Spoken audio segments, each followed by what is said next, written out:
Hello everyone, it's the storyteller here. I've prepared something slow, eerie, and sleep-friendly for you tonight.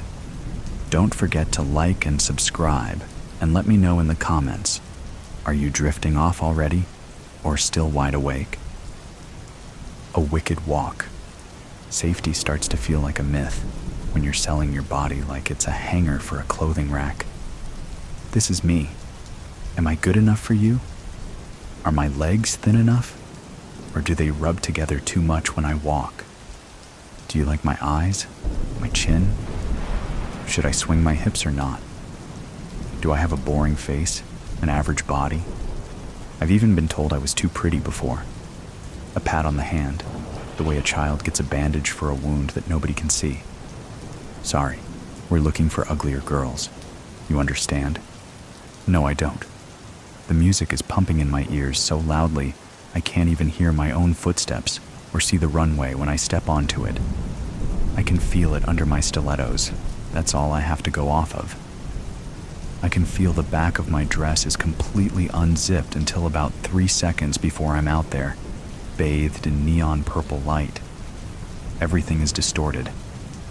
I keep my gaze forward and focus on my hips, on my hands, on my steps. One foot in front of the other. A camera flashes somewhere, and everything is white for a fraction of a second. I blink, but my face doesn't move. The shoes are too small for me. I can already feel a blister forming. The music is so loud I can feel the bass rumble through my feet, vibrating through my body as I watch the model in front of me almost roll her ankle as she poses at the end. In my head I'm laughing, but on the outside I am poised, though admittedly I'm looking forward to hearing her get chewed out. Better her than me. I pose at the end, feeling every vein in my body shooting blood toward my heart, toward my brain, in time with whatever effervescent K-pop track this happens to be. It's in those 3 seconds that I stand there in front of everyone that I feel myself breathe, exhale, and then I'm holding my breath again, all the way until I'm behind the curtain. Backstage, everyone is running around. Girls cluster with stylists and makeup artists, their tits out, wearing nothing but a nude thong. You get used to this after a while. I too am out of my dress in a matter of seconds, disembodied hands moving over my form so quickly I don't even see who they belong to. Could be anyone. I realize as I'm looking around, I don't see the girl who almost tripped. She's nowhere to be found. That's impossible. She'd been right in front of me. Hairspray! Someone beside me yells, and then I'm bathed in that vaguely fruity aerosol scent, my ponytail getting re-slicked while someone else is barking at me for my name. Nobody ever knows anybody's name around here. We're all just bodies. Sabrina, I'm saying. And even as it comes out of my own mouth, it sounds unfamiliar. Foreign. I don't remember the last time I said it. They usually just give you a number, throw you in a line. Sardines stuffed into a tin, wet and glittering and completely indistinguishable from one another. The man who was yelling for my name is now sifting through a rack of clothing, all covered with black garment bags. They're marked with our names. Someone beside the first man is picking off multiple hangers, his lips pursed. They all say Amber. I wonder idly if Amber is the one who tripped back there. The man carries off what would have been Amber's looks and tosses them into a garbage can. I furrow my brows gently. This was a more low-grade show, underground you might say. But I'd never seen anyone throw away a designer's pieces over a shitty runway walk. I don't have any more time to think about this before they're shoving me up onto the runway again, a new pair of ill-fitting shoes on me. I hadn't even realized someone had changed them. I walk, now in a pair of shorts and a crop top. All the designs are white, pristine looking. In the club lights they have going, we all sparkle like mirages of snow in a desert. Somehow, we all look fresh, clean, cool. Our hair is slicked, our makeup is bright and colorful. My eyeshadow is bright orange, my lips dressed in a plum sort of shade. The eyes that look on take us in with lips pressed flat, hands folded in laps. They watch us waiting for a mistake, waiting for another Amber. It was never about the clothes. You can always feel it, the way they're watching each step you take as you pass by among the string of girls. One after the other, they clench their hands together tighter, like they're praying we fall. But there's no God here, that I know. We hold ourselves up, or we drop. As I'm walking, the music changes to a song with more guitar, even louder and more suffocating than the last. Another noisy tune that I'd never heard before, something club-esque and punchy.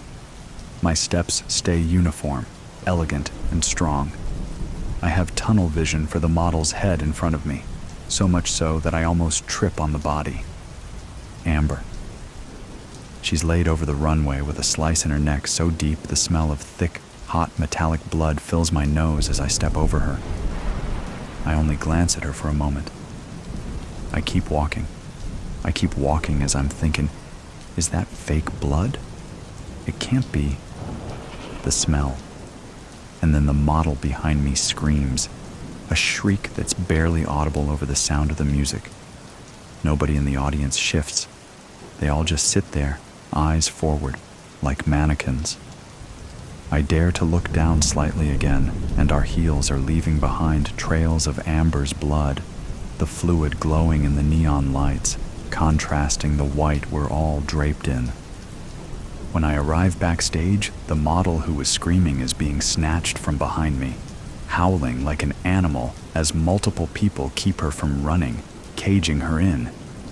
My heart is hammering in my chest as another pair of hands is undressing me again. I hear someone in my ear telling me how perfect I look out there, how I'm doing a flawless job. I don't say anything.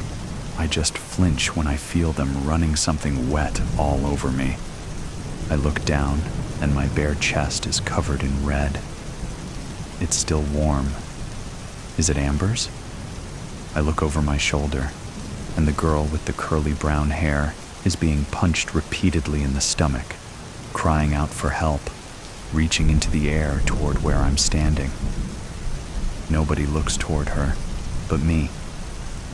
I just look at her.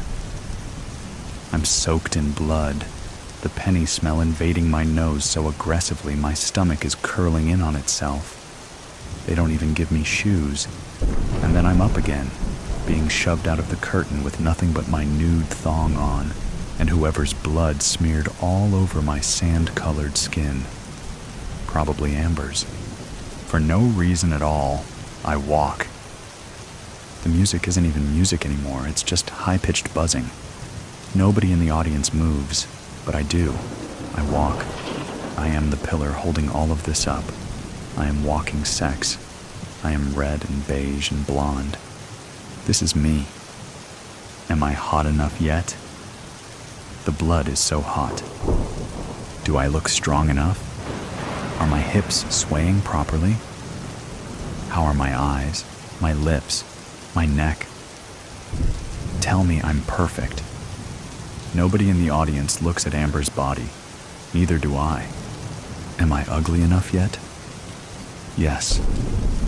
I walk, displaying her sacrifice on my skin, showing everyone what her sweat and tears couldn't keep inside her body. My steps get more and more confident as I step into the puddle again, the balls of my feet sticking to the runway as I leave new prints of red behind me. It doesn't hit me until I get to the end that I'm the only model out there, blood drying crusty onto my nipples, blood seeping into my underwear. When I pause at the end of the runway, there's another fluttering of camera flashes, much more explosive than before. White fills my vision, and then I'm turned around again, heading once more for that black curtain. The ringing in my ears is so loud. This is what they were waiting for. When I step behind the fabric, everyone backstage is facing me, as if they were waiting for me to finish. and then they clap, smiling superficially at me as I stand there, blood dripping down my thighs. The girl with the curly brown hair lays there against the wall with her ribs bashed in, her skull spilling out a red and gray mush that looks like discarded Jell-O salad. The other girls, who knows where the hell they went? Better them than me, a decently modest proposal. Hey you! Yes, you, reading this story. Don't worry, this isn't some piece of meta-fiction. I'm dictating what I say to a gracious volunteer who will post it for me. I've got an offer for you. And no, not like a door-to-door salesman peddling dull kitchen knives or what have you. You see, my offer is as genuine as a baby's first laugh. My name is Donald Basemore Cooper. Quite a mouthful, I know. My friends call me Donnie, DB, Coop, Basement, and so on. Take your pick. They're like paint samples. But the people I do business with, oh, they call me a lifesaver. Believe it or not, old Donnie here knows a thing or two about you. I'd wager 9 out of 10 of the people reading this are sitting down. Maybe you're lucky, number 10 though, standing up at work, browsing your phone, blessed enough to have clicked this offer. Maybe your job doesn't let you sit down like a cashier or that guy who takes the stubs off movie tickets. Regardless, whether you're sitting or standing, you'll realize that your feet probably hurt. Maybe a little, maybe a lot. Maybe sitting down is just a temporary oasis from the desert of swollen soles and pained pinky toes. But we've all been there. We all know what it's like to have our dogs barking. Think about it. From the moment you were born, your mommy or your daddy had a countdown going for the day you'd take your first steps. Maybe they even filmed it, a joyous occasion to look back on. But was it really? Because after that, you might have found walking fun for a year or two. Then you might have graduated to running, sweating off the sugar highs you'd get from your candies and such. But at some point, I'm confident walking and running just became, vanilla, plain and simple, boring even.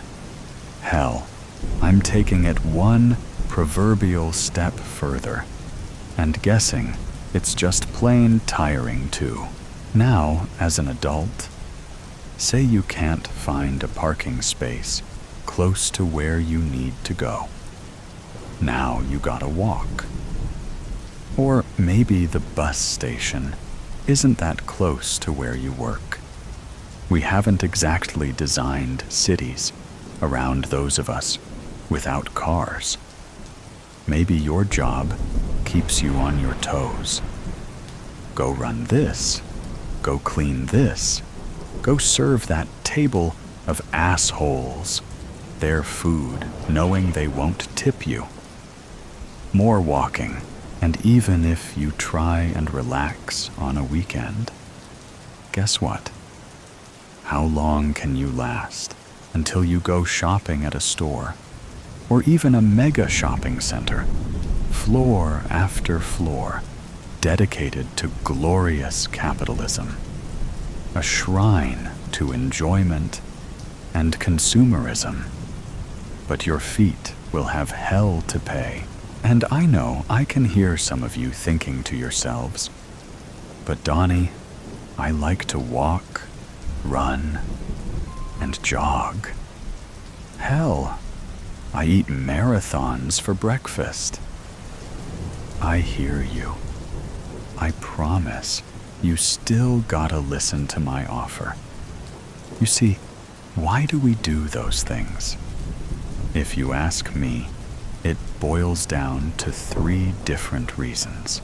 First reason, maybe you like an early morning stroll through the woods because you gotta de-stress. It's calming, serene, reminds you of your mama's womb. I get that. But it can't be the only way you know how to de-stress. I'm sure your buddies, the bed and the couch, would like to chime in and remind you how relaxing they are.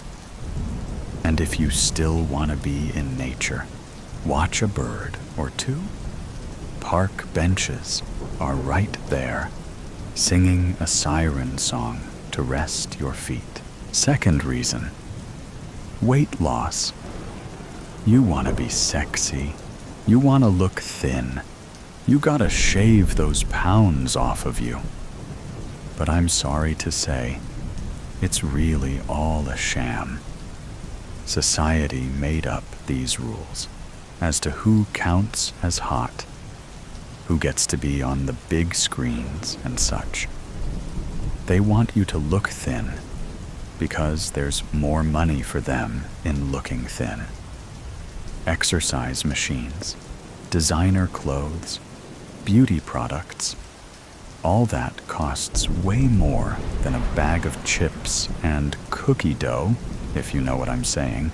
And then they have the gall to make food so tasty, yet so fattening, to keep this endless cycle going.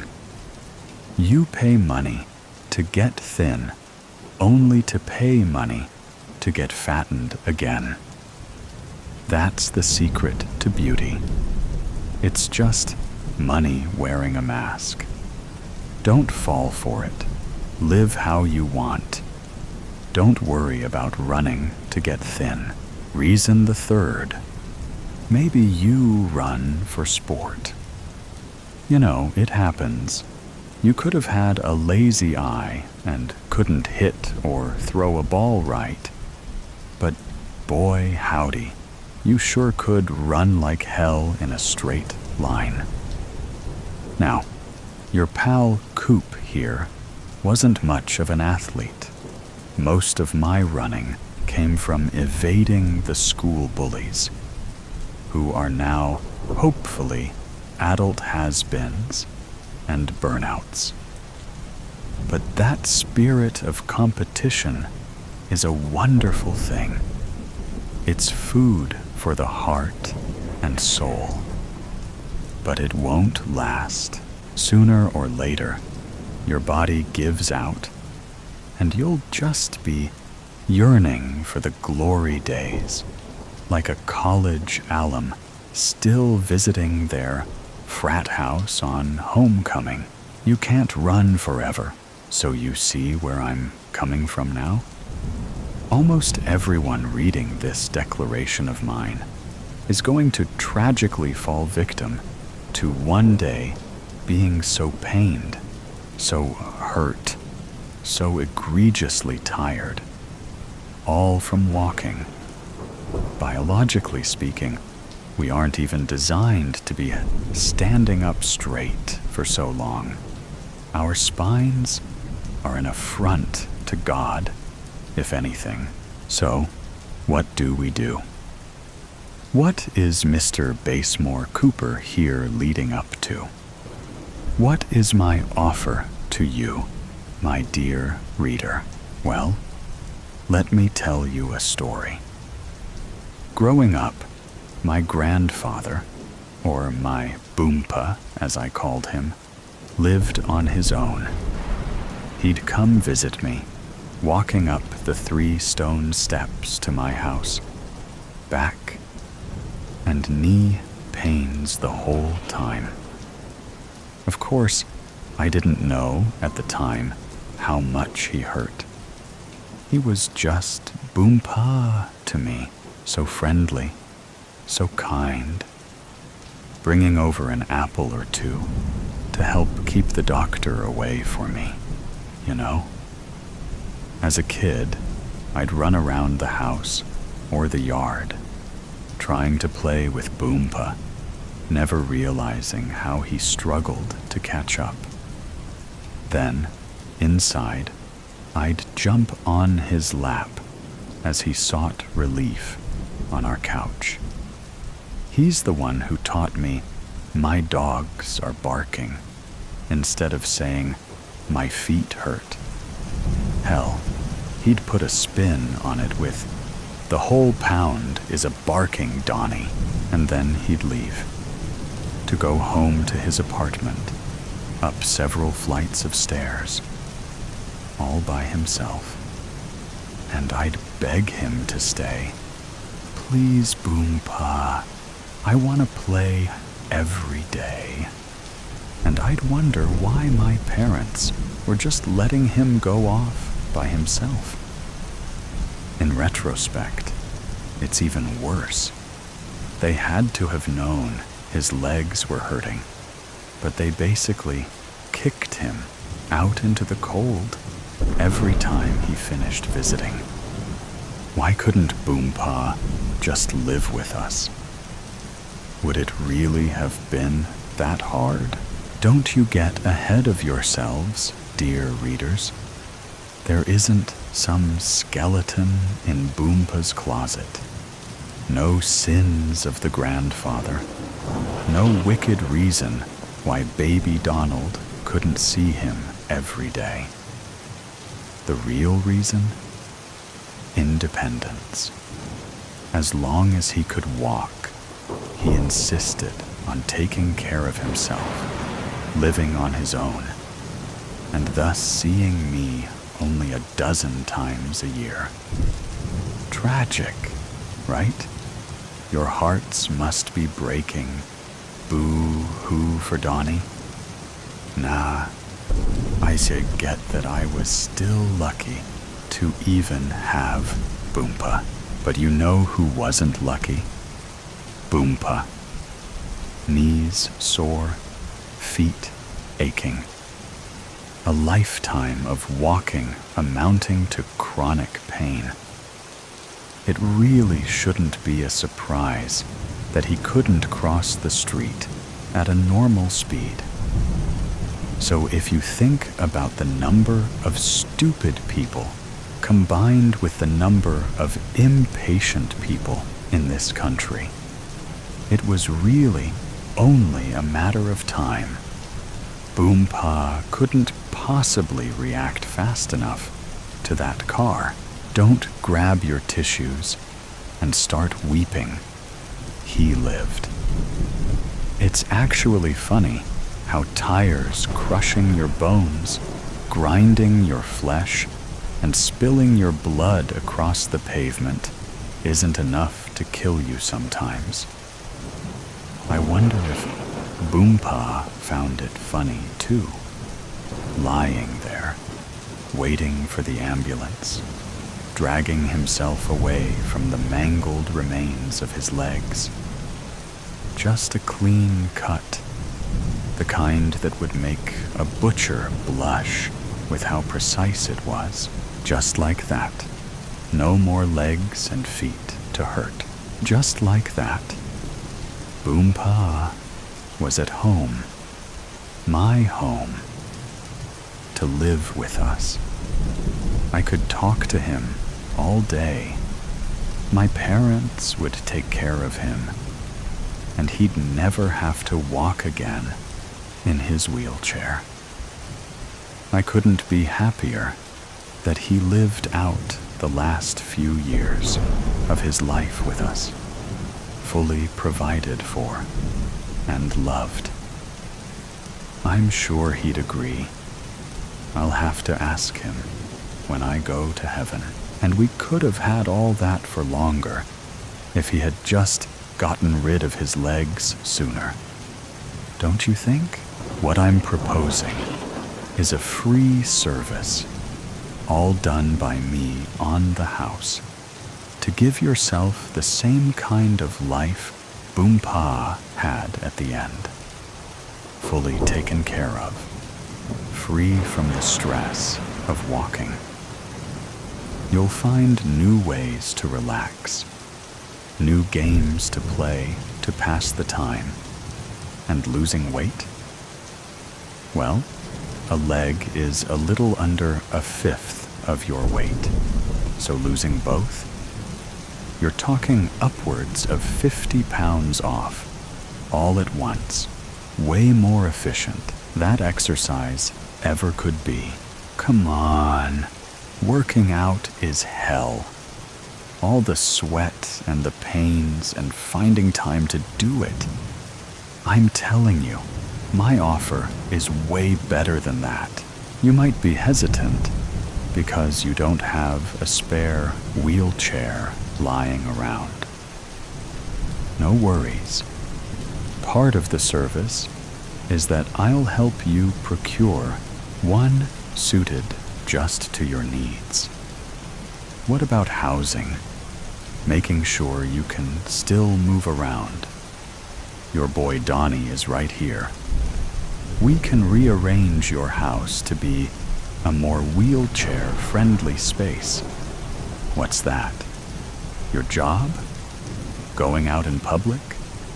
Right now, I'm working on pushing the government to pass legislature to increase disability pay.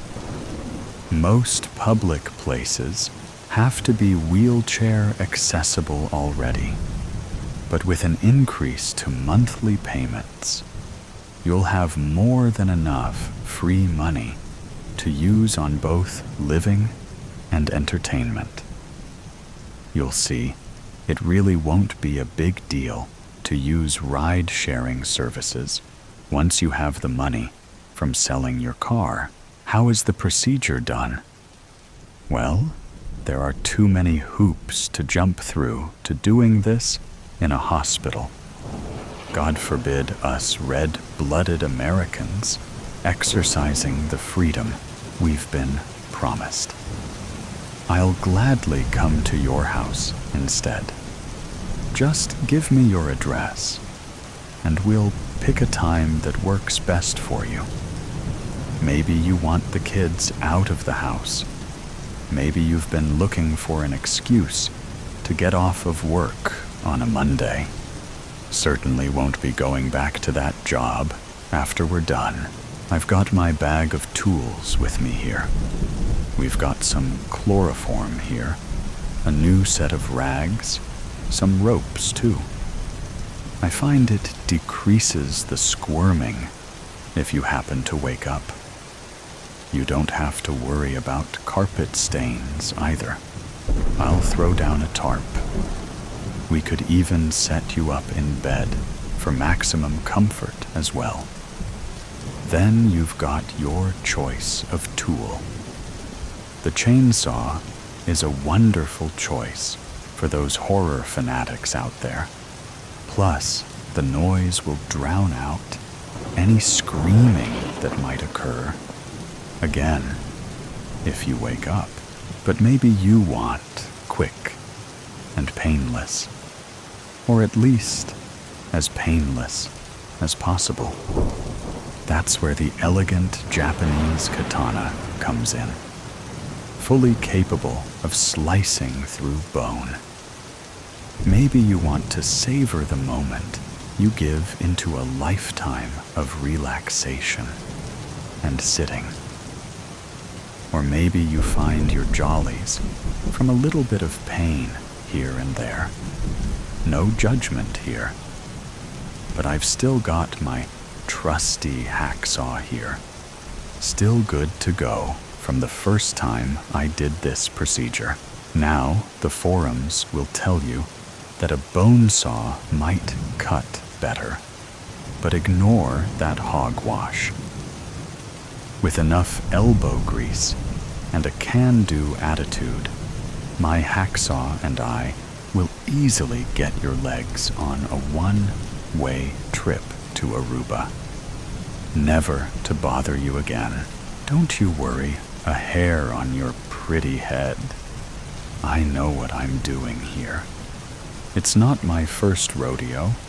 I've had plenty of satisfied customers in the past. It does take a little convincing, but if you met me in person, my pearly white smile would knock your socks off. Be warned, ladies, I'm quite the charmer. I wouldn't be surprised if we end up chit-chatting mid-procedure too. Why, yes, I'd love to take you out to dinner in your fine new wheelchair this Friday. I'll hold the door open for you and make sure you get home safe before I lift you and tuck you into bed. Nice and snug. Now, in full honesty, not everyone is fully on board with this procedure yet. But I really am doing people a huge favor here.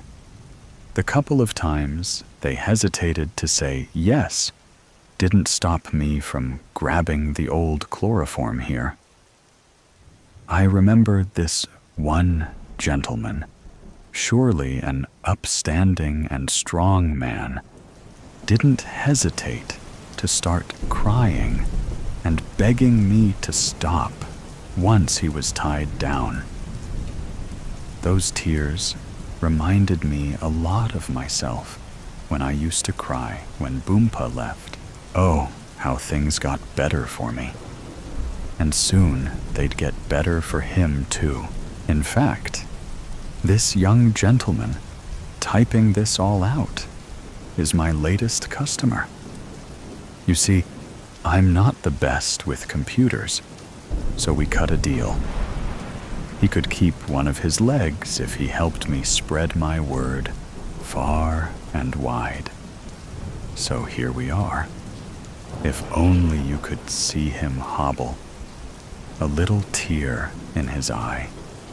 There won't be any tears once he moves into his wheelchair, with my help, of course. I'm not a monster, after all. So folks, if you're interested in changing your life for the better, taking a stand against pain by sitting down permanently, then I'm your man. For Donald Basemore Cooper, call 555-NO-LEGS for me. You want to be free?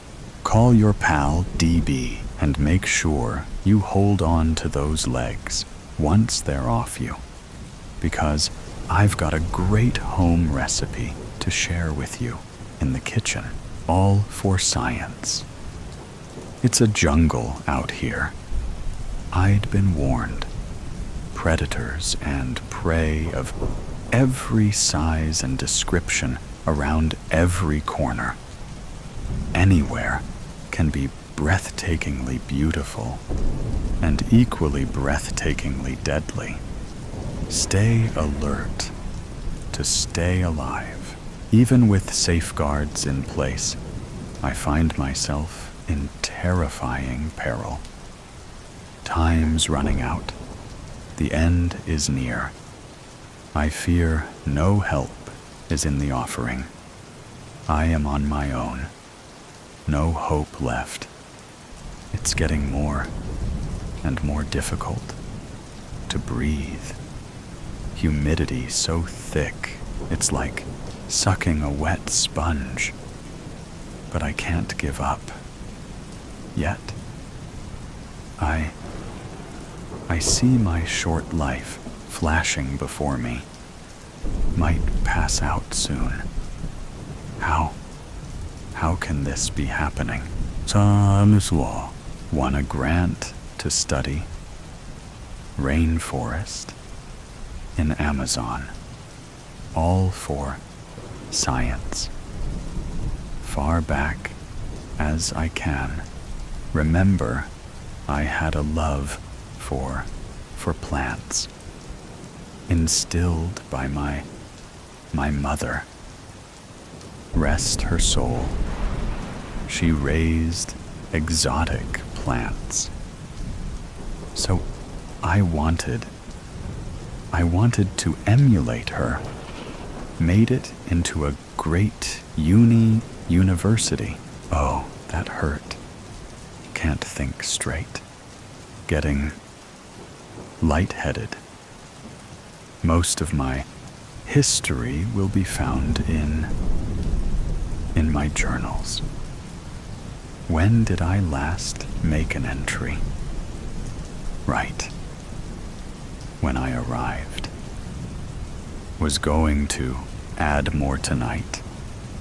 Oh, well, best laid plans. He has me pinned right where he wants me, trembling in fear. Grip tightens. Oh, hope Adam knows I really did love him. Wanted to be his wife, but so ironic when I think about it now. How we were saving ourselves for marriage. Mutually agreed. The right thing to do with our bodies. Not give in to temptation and all that. Yeah, we made it to some bases, but overall, still a virgin. At 23, could have gotten married long ago, but we wanted our master degrees first. I tried to scream at first. Takes too much breath. Now, look at my body. I tried so hard. Stay in shape. Stay healthy. Exercise. Eat right. There'll be nothing left. A pith helmet and designer cargo pants, if that. Ow. Think that was a rib. That cracked. Snap, crackle, pop. If lung punctured, maybe put me out of misery sooner.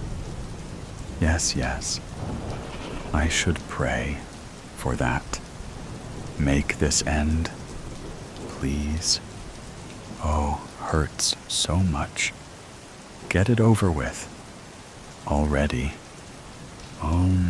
Must confess all my sins and beg forgiveness. Please forgive me for not serving you and my fellow man better. Thank you for saving grace. Remember me in your kingdom, please. So crook, ating.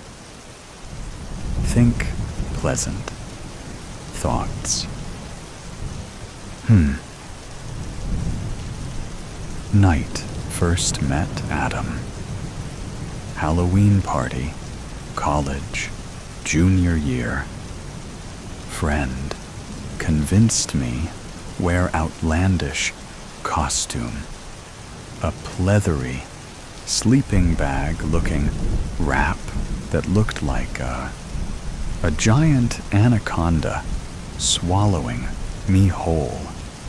Ironic, right? Lower jaw pushed up my D-cup cleavage to my neck. Only my arms and head stuck out.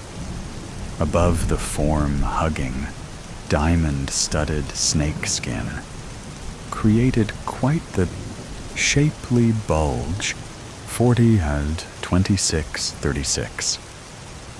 The upper jaw looked like a hoodie coming over my head.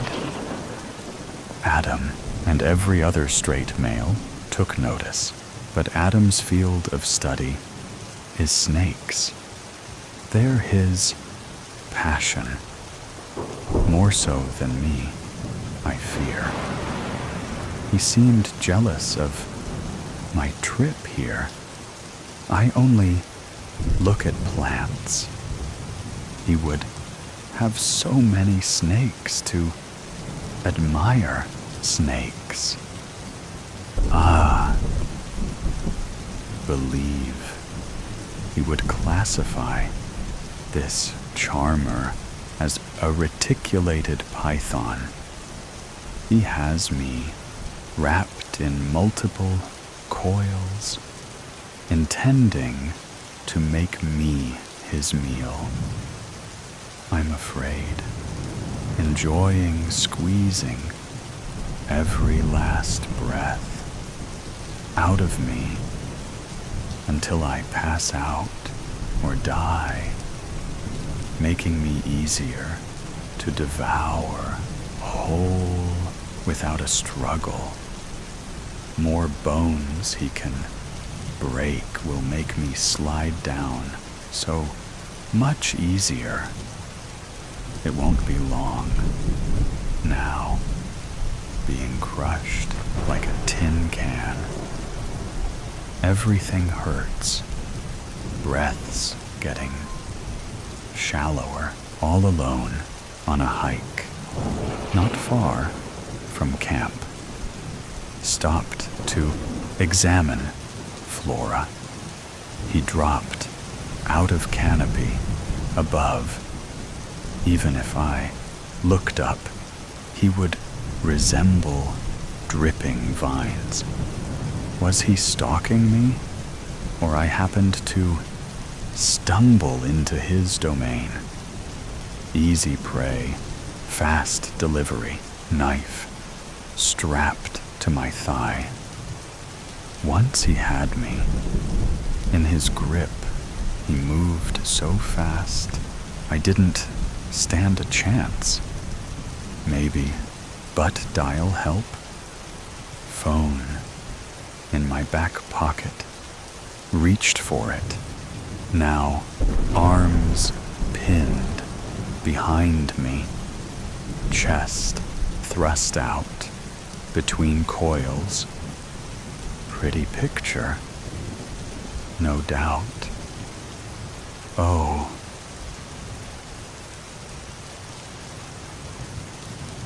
try not to imagine the coming horror. Maws above me, already drooling, smells putrid. I can hear his forked tongue testing, tapping my pith helmet. It deflects saliva away from my face for now. It's strapped on. If he tries to dislodge it, my head may be ripped off too. Less misery for me. Please let this end. With each exhale, he takes up the space, crushing me more, making impossible to get air. Oh, the pain. Agonizing pain. Adam once told me. This guy is one of most efficient killers in world. Only the best. For me. Oh, don't laugh. Takes too much breath. He's getting more efficient. Once I pass out, he'll easily swallow me whole.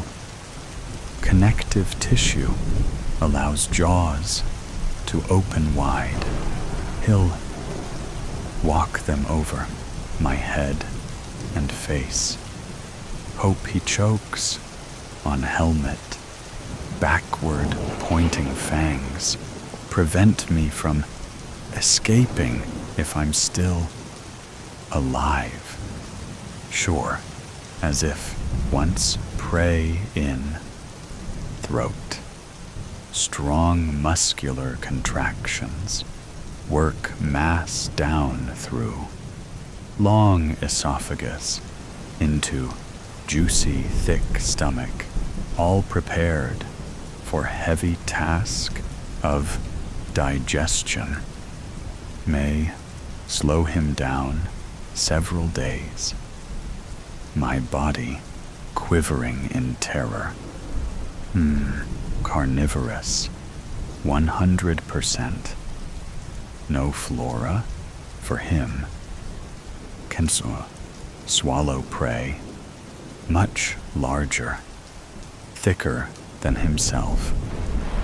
He'll bathe it in lots of slimy, acidic juices and digest everything except hair and nails, things with keratin. Those will be expelled as pellets. Wonder about cargo pants and hiking boots? Someone someday find pile of designer scat? I'm such a comedian sometimes. Maybe I'll taste funny, so he'll spit me out. Don't wanna be snake food. Oh.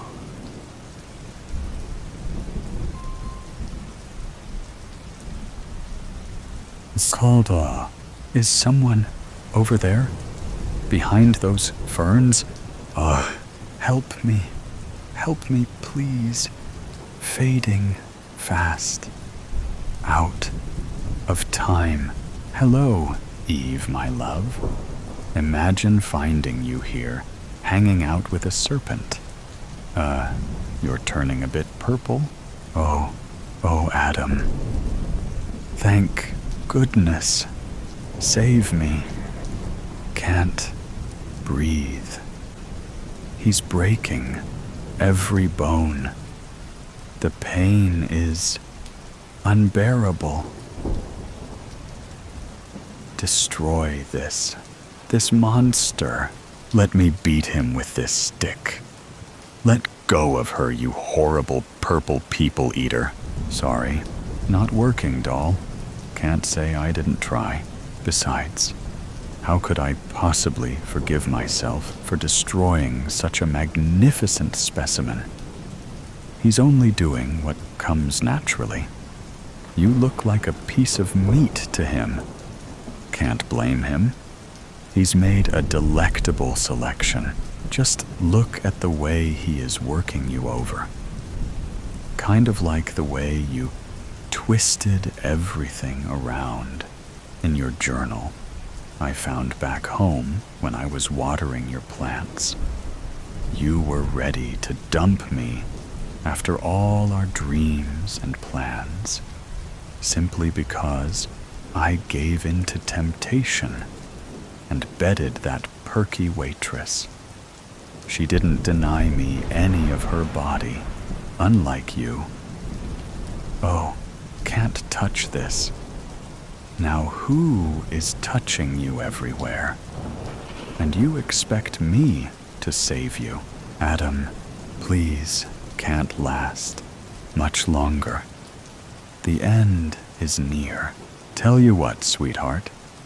How about I make you a movie star? You look hotter than I have ever seen you, all coiled up, cozy-like, with that hungry python. Your boobs are sticking out between the coils and look good enough to eat. Oh, that is his plan, all right. Such a tasty morsel for him. I'm gonna film it all in the name of research. The eating and mating habits of the reticulated python. My favorite subject. It will pay for this nice little vacation I granted myself. But, he'll get a good portion of that, too. Let me help him out by taking off that ridiculous hat and those heavy boots. Maybe I can slip off those long pants as you are slipping down the hatch. Don't want to be too hard on his delicate system. Hard enough swallowing a prickly prude. Smile pretty for the camera. Look like you are enjoying this once-in-a-lifetime experience. It's all for science. There you go now. You'll make a sexy, shapely bulge in his belly, my dear. You'll stay alive for a few hours. Be sure to thrash around in all the sweet, smelling bile. He'll like that. Gives him satisfaction. And it'll speed up the digestion so the burning won't last as long. I did mention it's gonna burn a bit, didn't I? Have fun. The end of Eve as we knew her. Epilogue. Adam. I'm funning with you folks. Of course. I waited a couple of hours, then showed up at her camp where they were missing poor Eve. I led a search party, and we happened upon this large, long, legless lizard, lounging languidly along a sunny ledge with a bulging bauble about the belly. In the name of science, we opened it up and found a slime-covered beet red, boiling mad, but still beautiful, busty, blonde botanist. She never would marry me, but she made a fortune telling her tale of what it felt like to be swallowed whole, and my secret porn video went viral. All for science, you understand. The darkness. Darkness is upon us, Will. Throw me another log for the fire, would you? Father Beacon requested. There is no moon tonight, so we must remain vigilant at all times. On the morrow at daybreak, we shall continue our journey to the safety of Castle Divinity. I questioned not the decision to undertake a journey so late in the day. Father Beacon had successfully trapezed through the forest of Dean on several occasions. However, on each of those times, he had never had to camp in the woods after dark.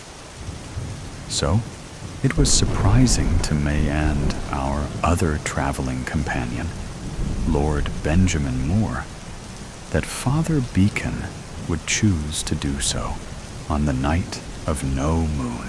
Now, this is important, Will, so listen carefully. You have first watch, so make sure you feed the flame. Never let it descend to ember state. Is that clear? Yes, Father, I reply. You are aware of the stories of these woods, yes? Indeed I am, Father, I acknowledge. But what exactly should I be aware of? I study Father Beacon as he unfurls a blanket to keep him warm while he sleeps. The stars twinkling above us in the clear night sky equates to a chilly evening. So a blanket tonight is a welcome cover, while the blazing fire lights and warms the small radius of our campsite. The creatures of the night, he replies after a long pause. The abominable. But for as long as you keep that fire burning bright, they will not venture forth from the shadows beyond our glowing pale. Do we have enough wood to burn? I innocently ask. Enough for my sleep, he replies. What after that? Pray that dawn comes before your last log is thrown onto the fire, he chillingly replies, or none of us will see the light again. Now, take a drink of water from my deer bladder. That should last you through the night. I'll keep it safe beside me. I bid a good night to you, Will. My life is in your hands. Make sure you stay awake. Your youthfulness should manage that. I shall, Father. As God is my witness, I will feed the flame's hunger for food. My pledge trails off into the darkness, as Father Beacon quickly succumbs to the exhaustion of this day's arduous long trek on bloated feet and ankles, balancing his heavy frame. Without encouragement, he quickly drops off into a deep sleep. To persuade the fire to throw out some extra heat, I poke at it with a small tree branch stripped bare of its leaves. There is no God, boy. Lord Moore's unsolicited opinion spits at me. We live through this night, and you will understand that, as I do.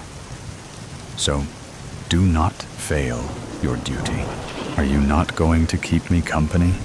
I ask, hoping for some stimulus assistance to my lonely task. He declines to answer. I watch as Lord Moore produces a deerskin flask from his bedroll.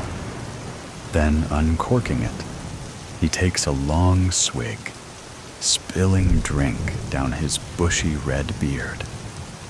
Catching my stare, he extends his arm and offers me a taste. Thank you, I graciously decline. But the only spirits I am allowed to consume are in prayer.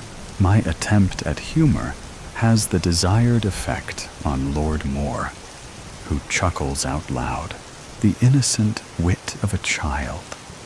How refreshing in such apprehensive surroundings. I am beyond the coming of age, I belligerently declare. 2 years past, I retort. Splendid, he congratulates me. Then you are no commoner, I perceive. I am the son of a nobleman sent to mission on God's calling. And what of your king's calling, boy? If it is God's will, then I will serve accordingly. The shaking of Lord Moore's head and broad shoulders mocking me belie the inner machinations of what most would label a heretic. However, Lord Moore's reputation as the king's most trusted servant serves to silence any criticism, on risk of retribution. To the king, Ben Moore is an untouchable subject, granted immunity from libel and slander. However, there has been, on several occasions, the king's trust in his friend put to the test, like when Lord Moore killed a monk in a monastery because the inebriated monk had physically accosted the daughter of Lord Moore's friend, the Earl of Lydney. It wasn't the killing of the monk that started tongues wagging. The dissent was primarily due to the shocked reaction caused by the monk being discovered in a small chapel of the monastery, nailed upside down naked to a large crucifix attached to a wall behind the altar, his entrails dangling like a butcher's sausage string, dripped coagulated blood that slowly drained into an overflowing silver chalice used for Sunday communion. When the king was informed of the atrocity, he summoned Lord Moore to his chambers and banished him for one single calendar year from Moore's own fiefdom. All rents in that period went directly to the crown. When the year was concluded, Lord Moore's rights and privileges were immediately restored, sparking whispers among the king's court of favoritism and privilege. To further add fuel to the tongue-wagging, the king pardoned Moore, then gifted him additional lands to add to his already handsome portfolio. There is only the king's will and the will of the people, Lord Moore gargled between swigs of mead. God, if he exists, is merely a spectator to the fallout of that mess he caused during those 7 days of boredom. If you have no faith, I point out, then does that also extend to the existence of the devil? I ask, in the self-interested attempt to keep his thoughts consciously working and awake. There are only devils in this world, boy. No single devil, but many walking amongst us. If you ever get to see what I have witnessed in my life, you will come to understand that evil is not supernatural. It is not the fallout of imaginary angels.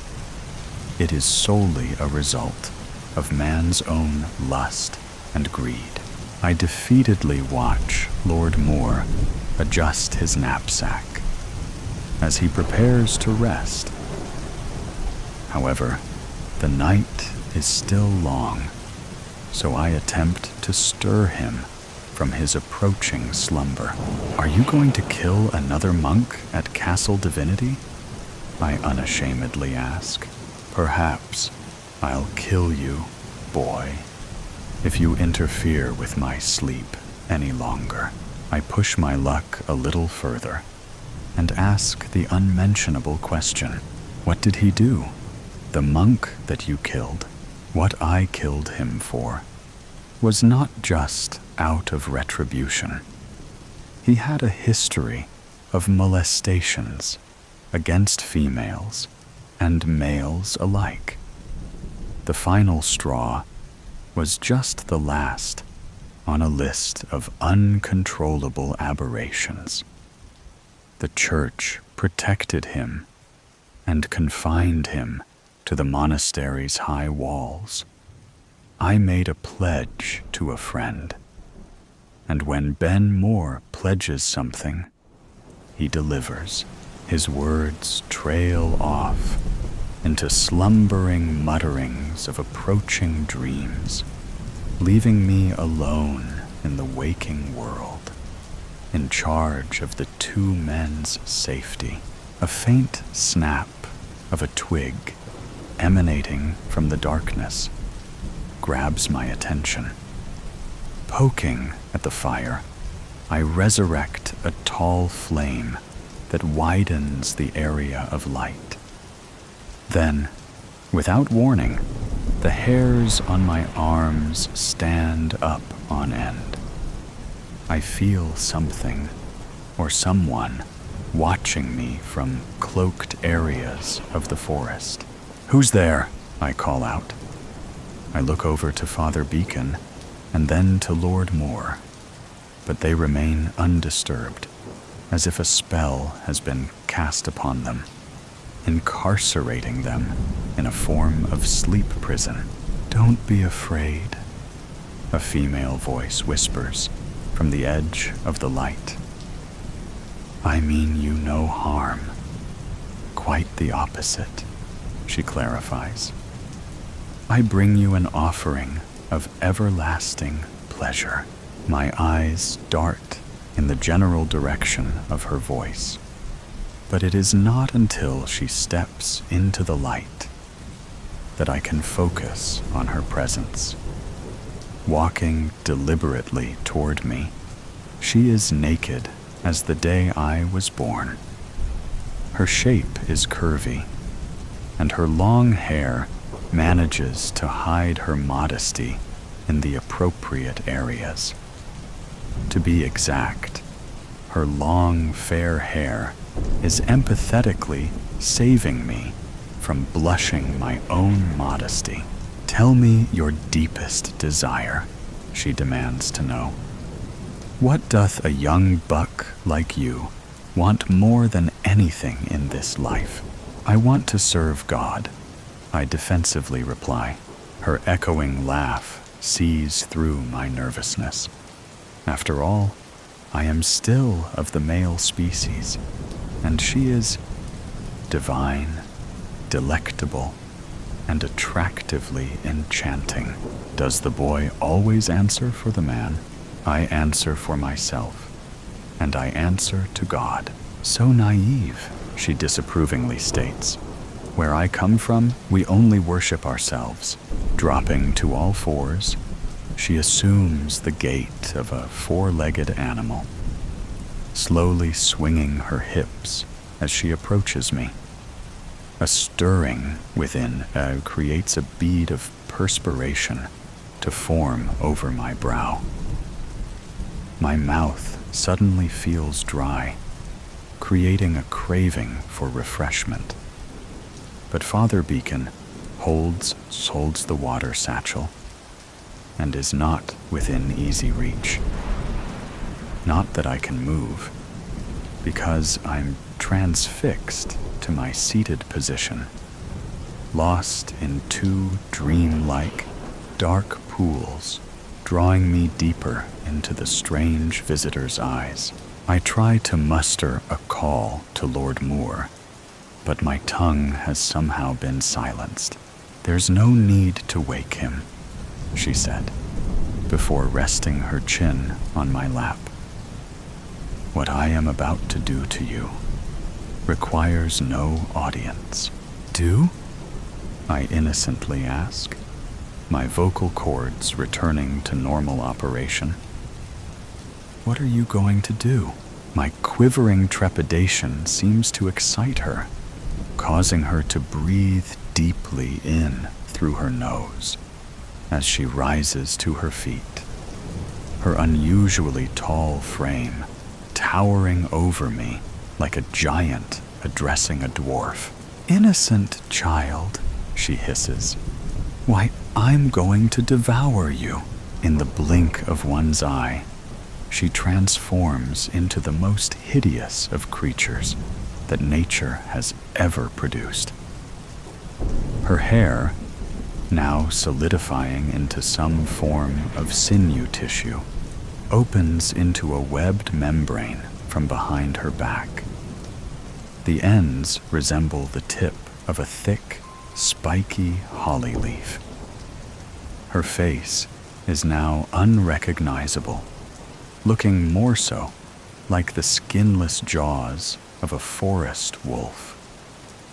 Gone are the seductive eyes, replaced with fiery red slits of terror, focused entirely on an area below my right ear. I freeze in fear, unable to move, helpless to react, as her mouth opens wide, revealing pointy, sharp teeth throughout her salivating oral aperture.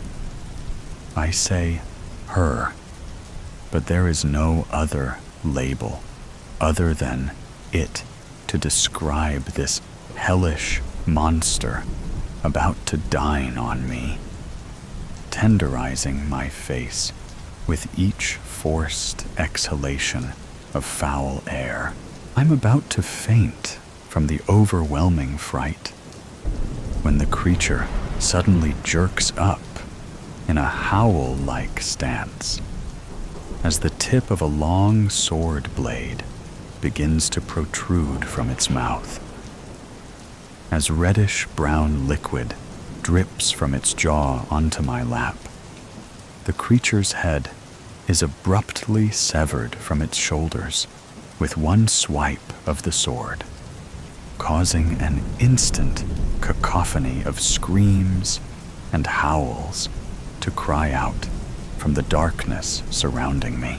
Looking up, Lord Moore is standing above the decapitated corpse, wiping his blade clean with his cape. "What happened?" I croakily ask, as he throws a log onto the smoldering embers of the fire. "You fell asleep, boy, and the fire almost went out. But how?" "I was awake." "Beacon, I presume. Did he give you any food earlier?" "No, just a drink of water from his pouch." "Why? You may have been an unwitting accomplice in the attempt on your life," Moore explains. "However, bigger game was the intended kill. You were just the bonus sacrifice. I was the prey. You? Why, presumably, a revenge kill for my killing one of their brotherhood." "Do monks act out murderous deeds?" I asked, not thinking clearly. "Directly? No. But they are not shy of getting someone else to do their dirty work when necessary." I suddenly realize that Father Beacon is nowhere to be seen. Innocently believing that he must have panicked and ran when the beast attacked, I try to rally Lord Moore for a rescue mission. "We should look for Father Beacon," I loyally suggest, right before a blood-chilling scream rings throughout the forest, shaking me to my core. "No need." Lord Moore halts me as he gently restrains my worried reaction. "Payment for failure has been taken. All that matters now is that we keep the fire burning strong until daybreak, which shouldn't be too far away." "What was your business at Castle Divinity?" I probingly ask. "By King's order, I was to be Lord Protector for 3 months, as part of a penance for my deadly deed. Father Beacon was the emissary sent to deliver me to the castle. I hope and pray the king had no advance knowledge of what was planned." "What if he did?" I asked. "Then I would have to choose between justice and survival. However, killing a king is not always healthy for one's future." "You would kill a king?" "I would kill anyone that wronged me," Lord Moore bluntly replies, poking the fire for effect. I couldn't wipe the beast's image from my mind. Never have I encountered such a monstrosity. And I am curious, more than ever, for information. "What was that creature?" I ask. "Neither natural nor supernatural, nor a celestial creation or heavenly rejection. These woods are older than time itself. Who knows what lives here? Whomever or whatever they are, light seems to be their enemy, and darkness their domain. Since a boy, I recollect stories of the danger of journeying through here at night. Many from these lands that ignored the peril have disappeared, never to be heard from again. Their disappearances have always been after dusk, so I found the decision to start our journey so late in the day a very curious and somewhat suspicious undertaking. The reason now transparent," I added. "Indeed, boy.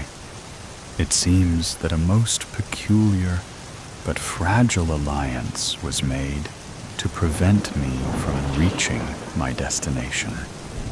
The consequences of that failure already evident. Exhausted from the excitement leaving my senses, I sit huddled with Lord Moore around the fire, trying to make sense of it all, but secure in the faith that the dancing flames will provide extra protection from those in the surrounding darkness that continue to encircle us. As I stare into the hypnotic dance of hot flames jaggedly stabbing at the thin early morning air, a breaking ray of light in the sky catches my attention. Nervous though I am, I stand up in front of the fire and point toward its direction. "Lord Moore, look!" I exclaim. "Aye, boy." He welcomingly acknowledges my sharp observation. As soon as that light tops the trees, we return to our homes, more the wiser and more the grateful to breathe in the fresh air of a new day. "What about Castle Divinity?" I ask. "It will still be there," he replies, "when I pay a surprise visit next time. Stargazy Pie."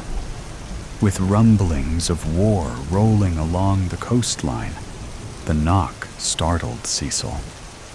His grip tightened on the pewter plates as a sense of foreboding took hold.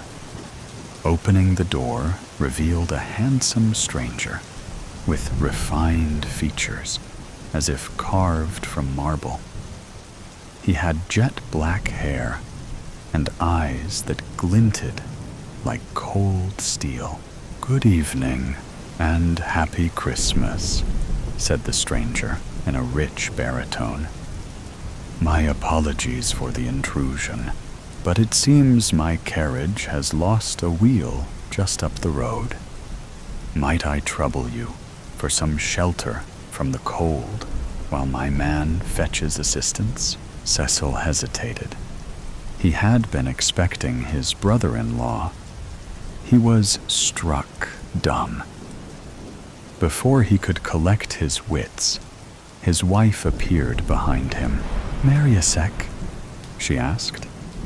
Seeing the stranger standing in the door, she apologized. "Sorry, I thought you were me brother. His carriage threw a wheel," Cecil said. "Of course, please come in," Sharon said, nudging her husband aside and opening the door wider. The stranger rubbed down his arms as if to shift rain from his finely tailored long coat. Though wary, Cecil relented under his wife's insistence. As the stranger stepped inside, removing his leather gloves, Cecil couldn't shake the feeling of darkness lurking beneath the polished, genteel surface. He led the man toward the sitting room as Sharon fetched some tea, hoping his instinct was wrong. The man shrugged off his jacket, folded it neatly, and put his Homburg on top. "I'm Cecil, by the way," he added politely. "And you are?" "Moloch. Abraham Moloch," said the stranger with a thin smile as he took a seat by the fire. "A pleasure to make your acquaintance." "What brings you to this part of the coast?" Cecil asked. Sharon returned with a tea tray, casting a reproachful look at Cecil for not taking the stranger's bag or hanging his hat. "Please make yourself comfortable, Mr. Moloch," she said warmly, handing him a cup. Just then, their 2 children peeked into the room, eyes widening at the unfamiliar guest. They had heard rumors of German soldiers landing along the coast and were wary. "The tall one is Felix.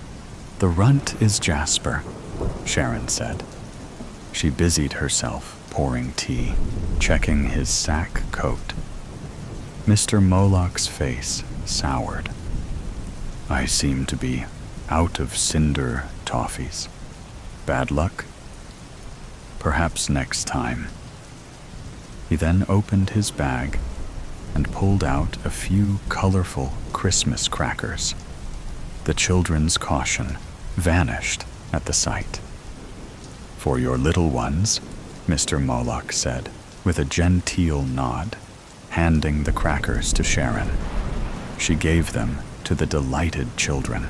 The stranger made a show of patting his pockets. My apologies. I seem to have left my coin purse on my carriage.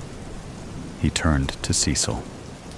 Please, take this as a token for your hospitality, he said, offering a large golden ring set with a glittering red gemstone.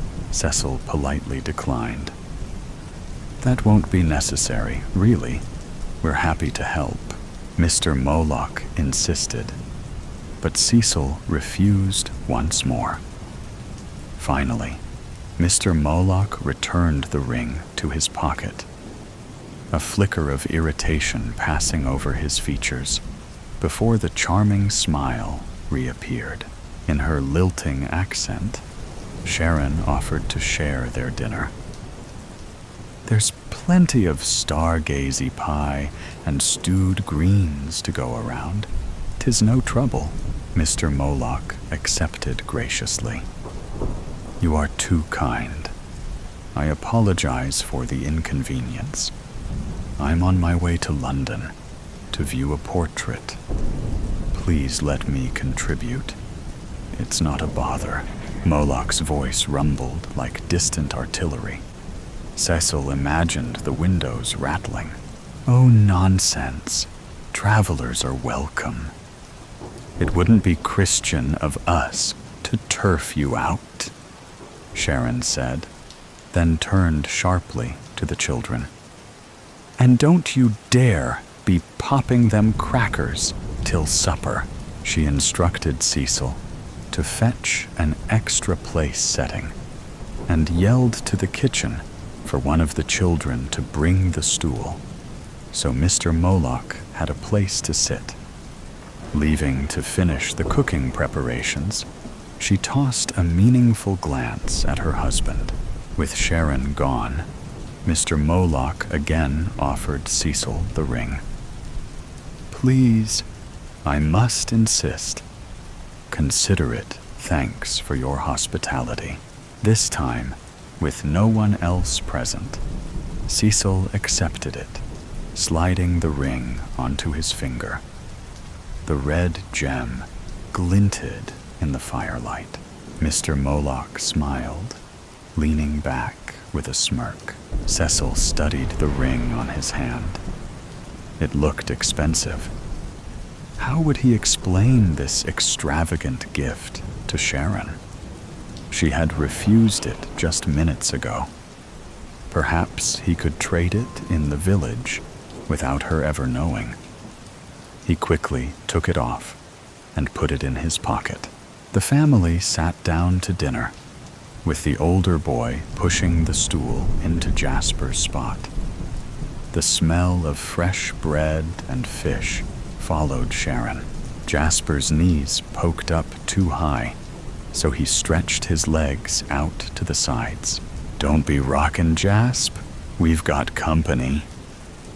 Sharon put her hand on Japer's leg to hold him still. Jasper moved the wiggles up to his shoulders in defiance. We've got plenty of food. I'm afraid we've mashed together our holidays on account of me brother comin' home from the war. He should be along any time now, Cecil whistled. Don't mind my wife. She's Cornish and a wee bit potty. Sharon playfully smacked Cecil's shoulder. You familiar with the story of Tom Bawcock? It's Mariusec's favorite holiday, so we didn't want him to miss out. Would you like me to recount the tale? Cecil feigned disinterest, having heard it many times before. It's just a fish tale. I'd love to hear it. Mr. Moloch's eyes opened wide. Dinner and a show? You are too kind, clearing her throat. Sharon launched into song. A merry place, you may believe, was Mousehole upon Tom Bawcock's eve. To be there, then, who wouldn't wish to sup o' 7 sorts of fish? Cecil interjected. Could you at least sing in plain English, dear? I was, Sharon replied indignantly, then laughed at her flustered husband. The children joined in teasing Cecil as she continued. When Murgy Broth had cleared the path, comed lances for a fry. And then us had a bit o' ska, and Stargazy Pie. Mr. Moloch applauded enthusiastically, rising to his feet. Marvelous. You have a true gift, my dear. Thank you for sharing such a delightful folk tale.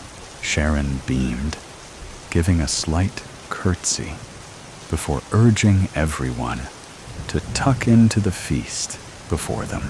The children reached for the Christmas crackers. Mr. Moloch raised a hand. Please, allow me to share a tradition from my home. Are you familiar with Snapdragon? Cecil perked up, recalling playing it as a boy, burning his mouth in the process. He nodded with a grin. From his bag, Mr. Moloch produced a tin of dried fruits and almonds and a bottle of brandy. Using the lid of the tin as a dish, he tapped out a few pieces of fruit and doused them with the brandy. He lit the fruit with a match. They ignited in blue fire. Plucking a piece of dried apple up, he popped it into his mouth, then blew out a small blue flame. The children watched, enthralled. When Felix reached out, Mr. Moloch pulled the tin away. There is a rule to this game, a way to show what you are most thankful for. He turned to Cecil meaningfully. In this dance, with fear and shadow, reveal the ember burning deepest within.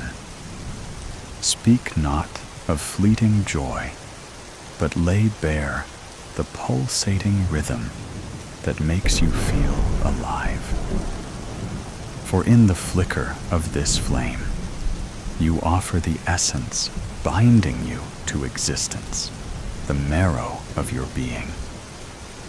Choose wisely, for what you express in this dance may echo beyond the crackling fire. Cecil tensed, unsettled by the speech. He started to object, but Sharon and the children insisted on playing. Reluctantly, Cecil nodded, hoping it was merely an odd tradition and nothing more. Jasper went first, popping a flaming fig into his mouth and blowing out a wisp of blue flame. My fossil collection, he declared proudly. Felix blew a slightly larger plume. My brother, Jasper! Jasper took a moment to decide if that was an insult, and chose to accept it as so. With a broad, crooked smile, Sharon selected a piece of dried plum, popped it in her mouth, and blew a modest burst of blue. My singing voice, of course. She put her hand to her mouth. Blooming hot. Cecil blew a flame and said, maintaining our thankful village, with all returned so far from the war. Mr. Moloch inhaled deeply, then exhaled an enormous, writhing blue jet. Nothing, he uttered in his deep bass. They pulled their Christmas crackers. With a festive popping, a scattering of paper crowns and trinkets spread across the table. But then, Cecil noticed Jasper was gone. On the empty place where Jasper had sat was a letter stating Mariasek had died in the trenches in Le Cateau. Somberly, they had set the extra place for the missing brother. The first casualty of war come to their village. Cecil looked around, confused. Hadn't someone been sitting across from him just a moment ago? He felt bad for his wife. She'd been so upset. It was nice, however, to have a house guest. He also wondered why Felix was using the kitchen stool and not the chair set for his brother-in-law's spirit.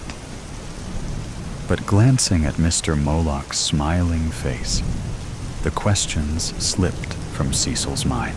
Sharon offered to sing Tom Bawcock's tale in her gravelly voice. Mr. Moloch was eager to hear it.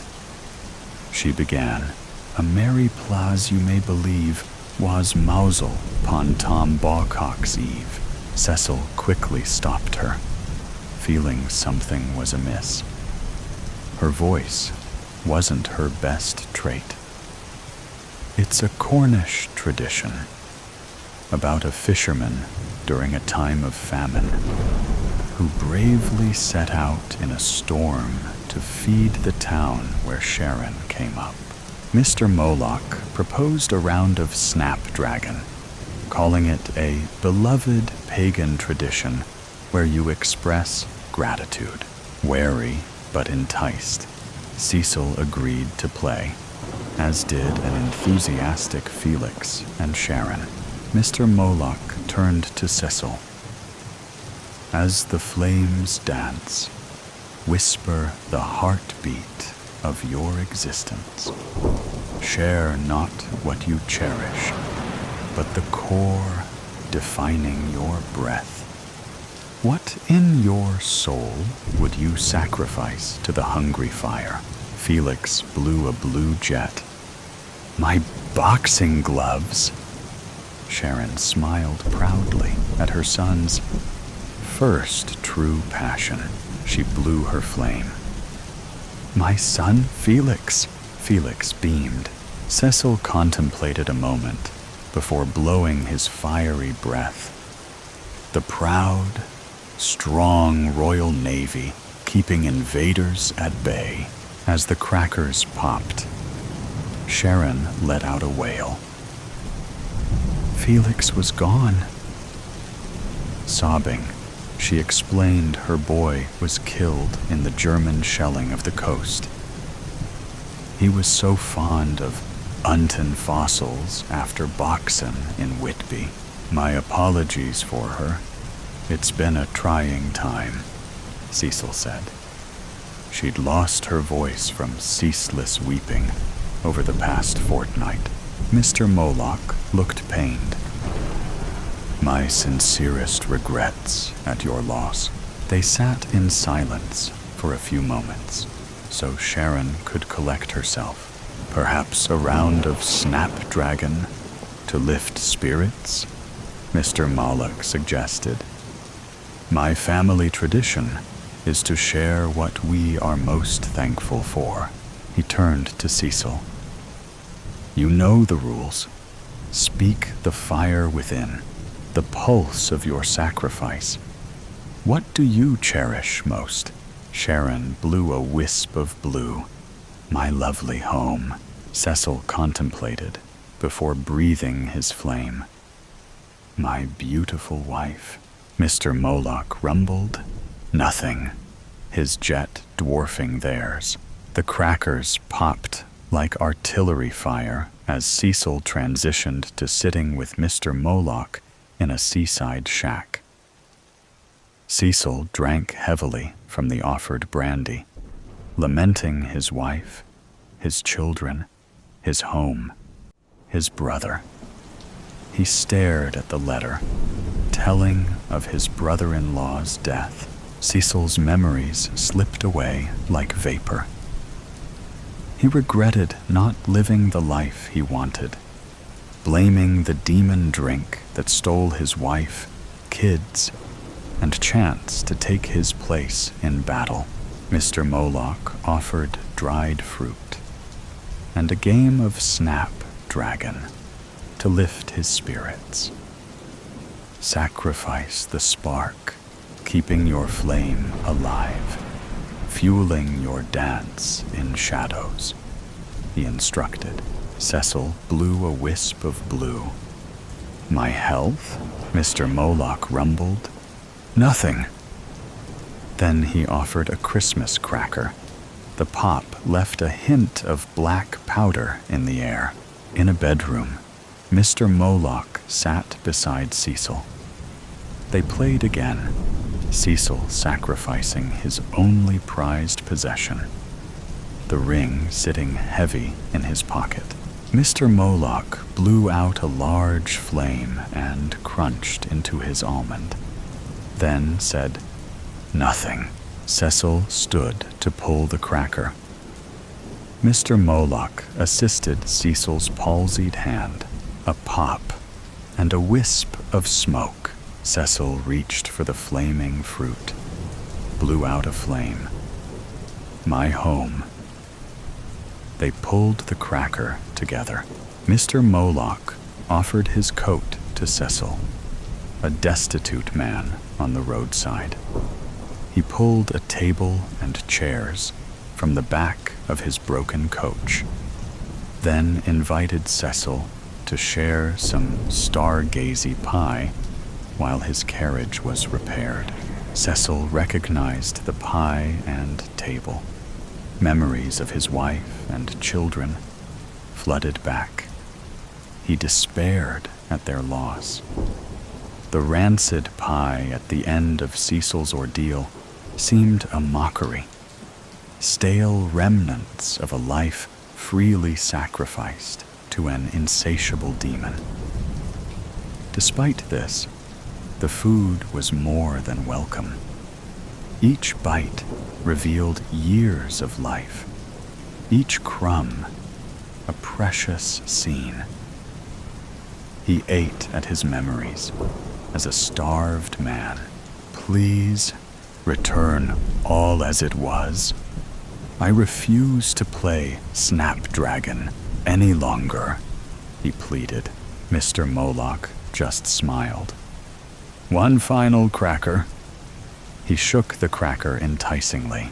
Cecil cried, My life. I'd trade my life for theirs.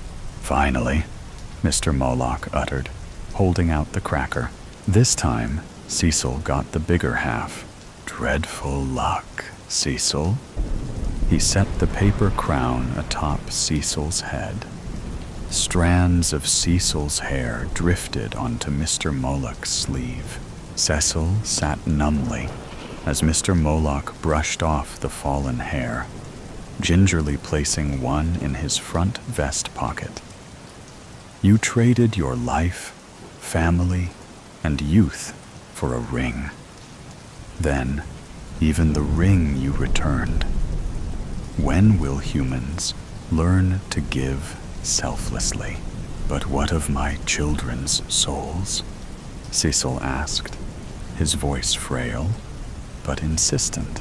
Their bodies, I can find a use. Their souls are their own, replied Moloch, tapping his finger to his lips. You know, I never ask for children, yet I'm often offered them. Perhaps you know why humans so eagerly trade their future. Cecil had a coughing fit. I am not heartless, spiritually, added Moloch. I can offer you one last challenge, a gift if you answer a riddle. But you would not know the gift beforehand. Having nothing left, Cecil accepted the challenge.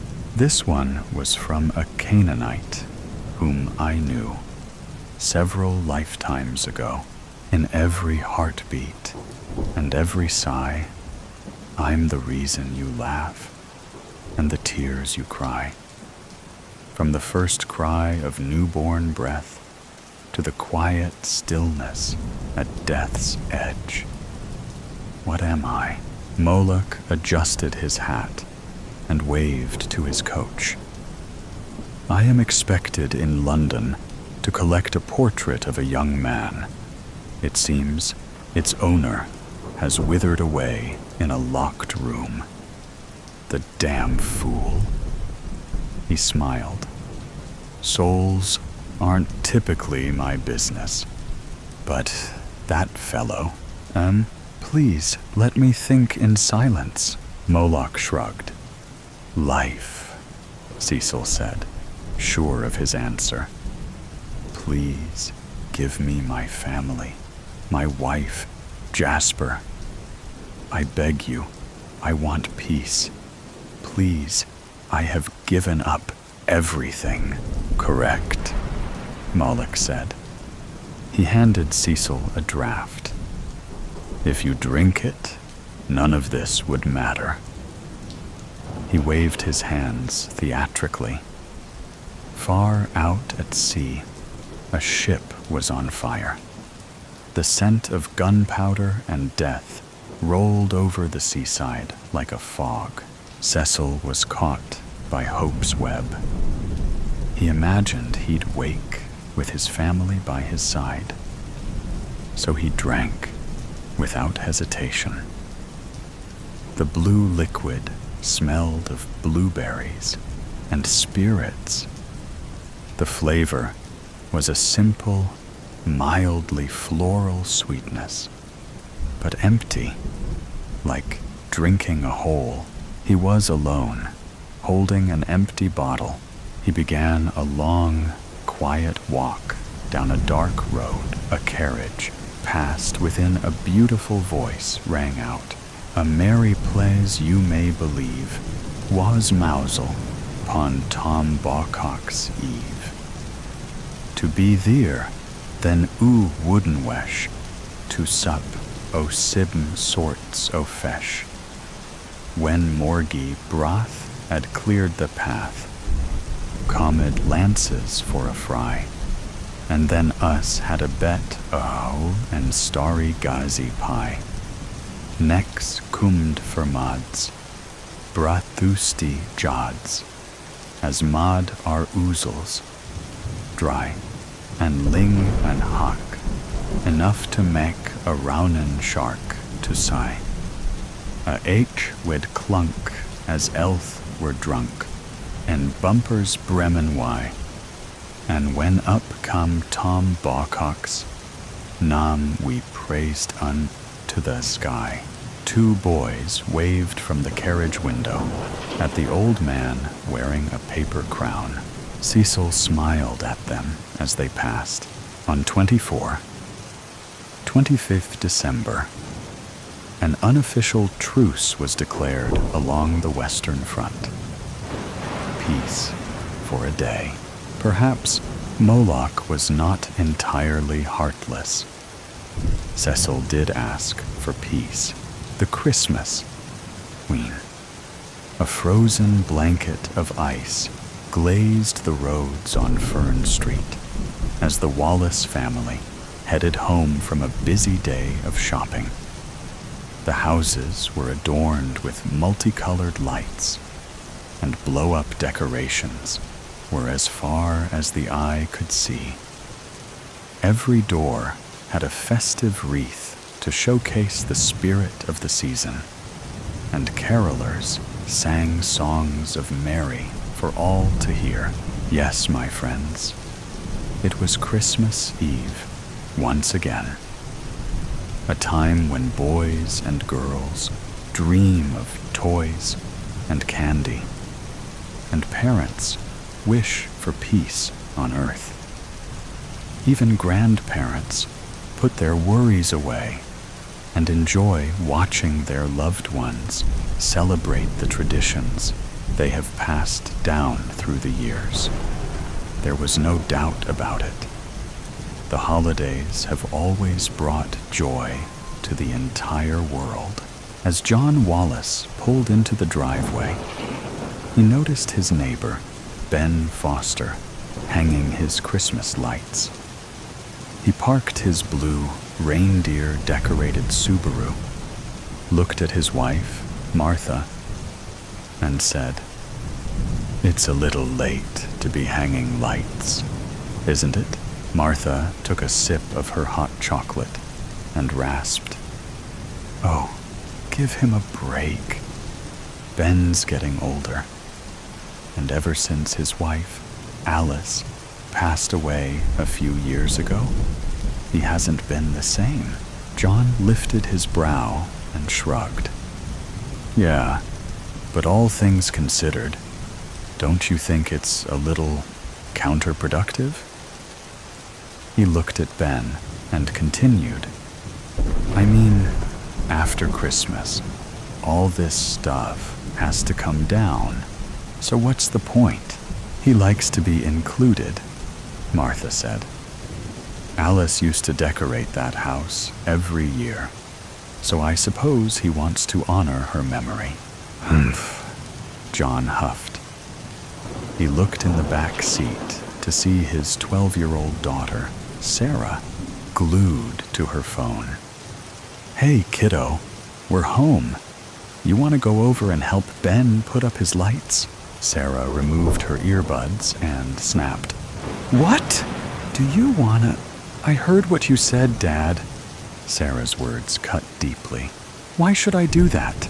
Martha put her hot beverage in the cup holder and spoke firmly. "Sarah, we don't need that attitude right now. It's Christmas, so why don't you lend some good cheer and help our neighbor? We have to put these groceries away anyway. You can watch your TikTok videos later."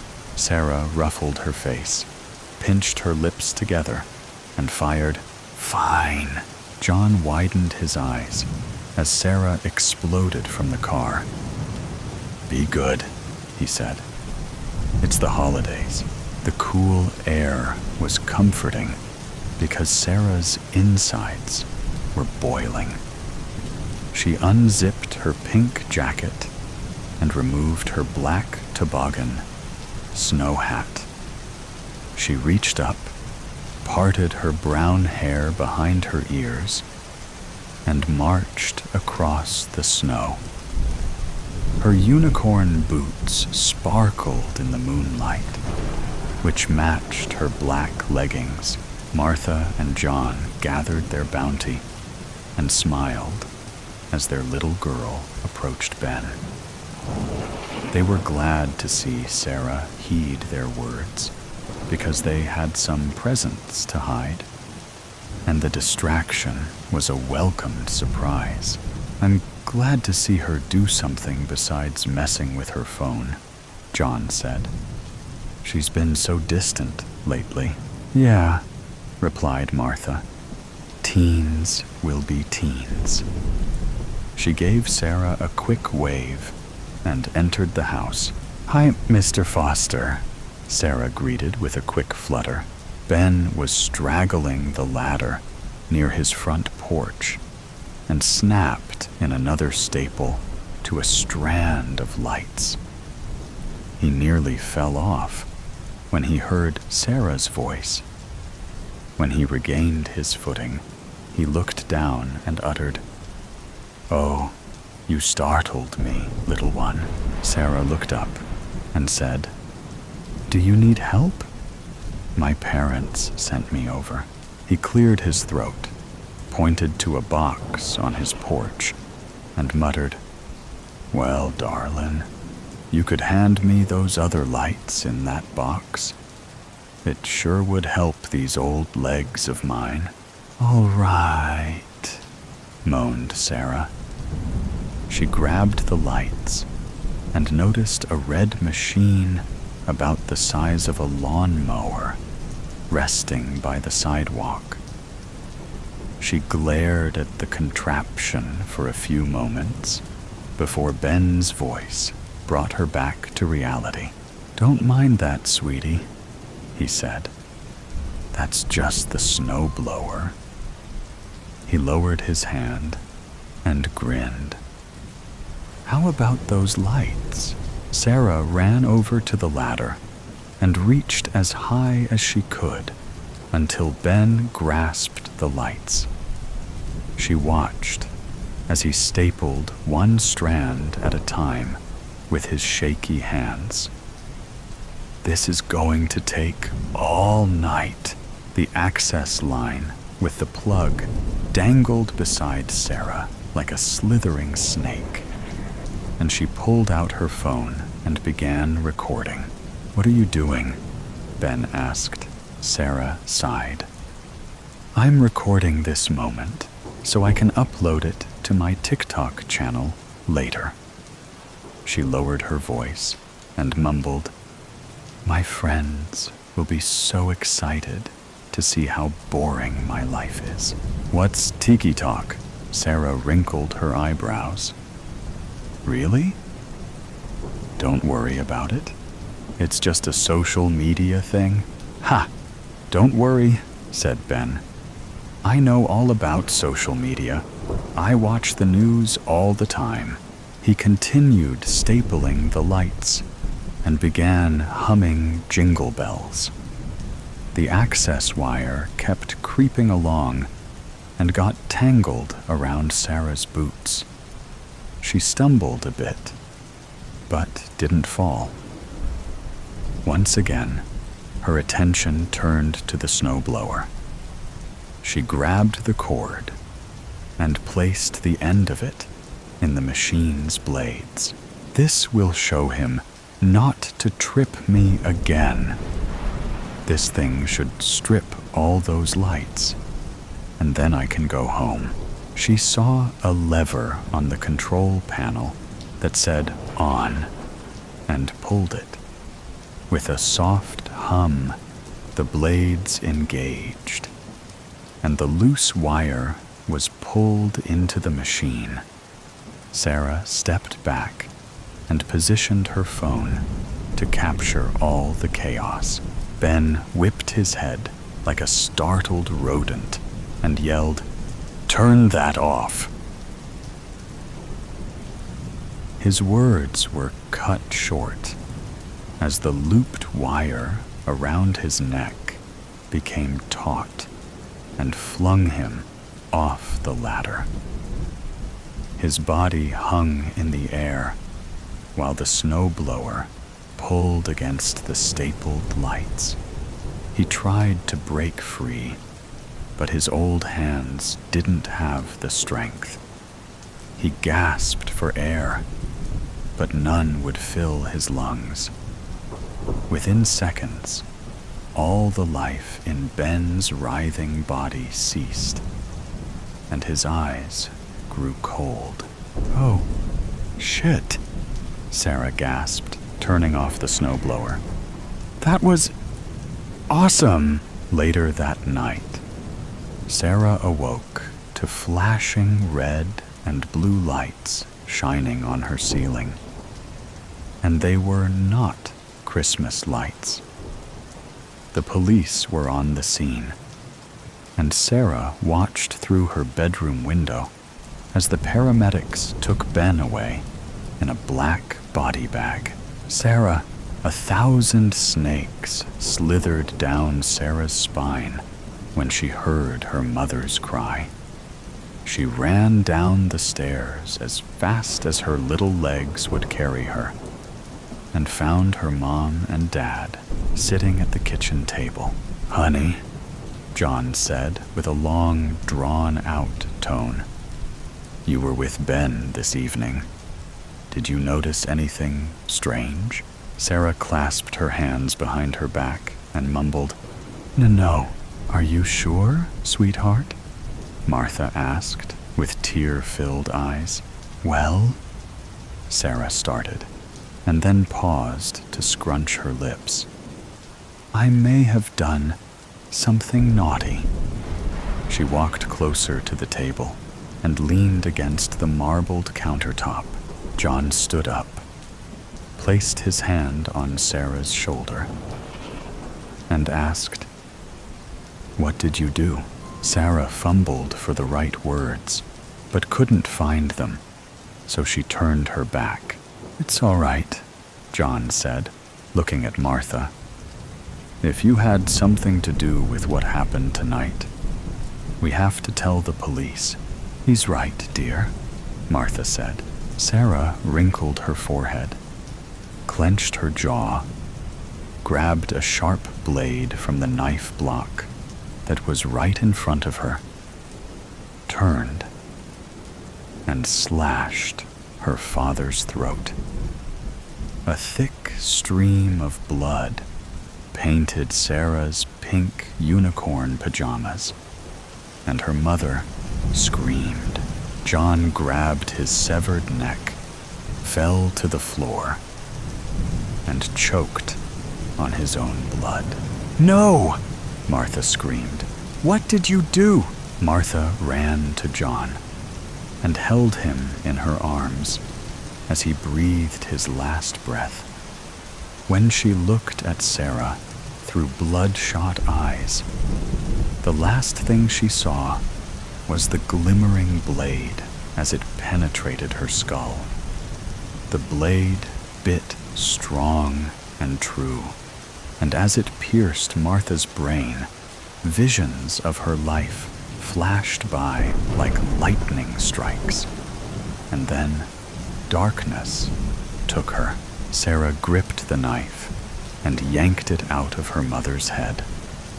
A weary smile crept upon her face as she turned to her phone that she had placed on the countertop earlier. TikTok is gonna love this. Suddenly, Sarah heard footsteps coming from the living room. She grew silent and heard the faint sound of bells jingling in the distance. Out of curiosity, Sarah tiptoed out of the kitchen and peeked around the wall to see a white-bearded man wearing a red suit with black boots putting presents underneath the tree. "Santa?" gasped Sarah. The jolly man turned and bellowed, "Ho, ho, ho!" Sarah ran towards him with the knife held high, and his tone quickly changed. "Ho, ho, ho, oh, no." He grabbed her arm and took the knife away. "Put that away. It's Christmas." "No, you big fat bully," Sarah yelled. "Let me go." Santa looked at Sarah's blood-soaked pajamas and said, "Something tells me you've been a naughty girl this year. I knew I should have checked that list twice.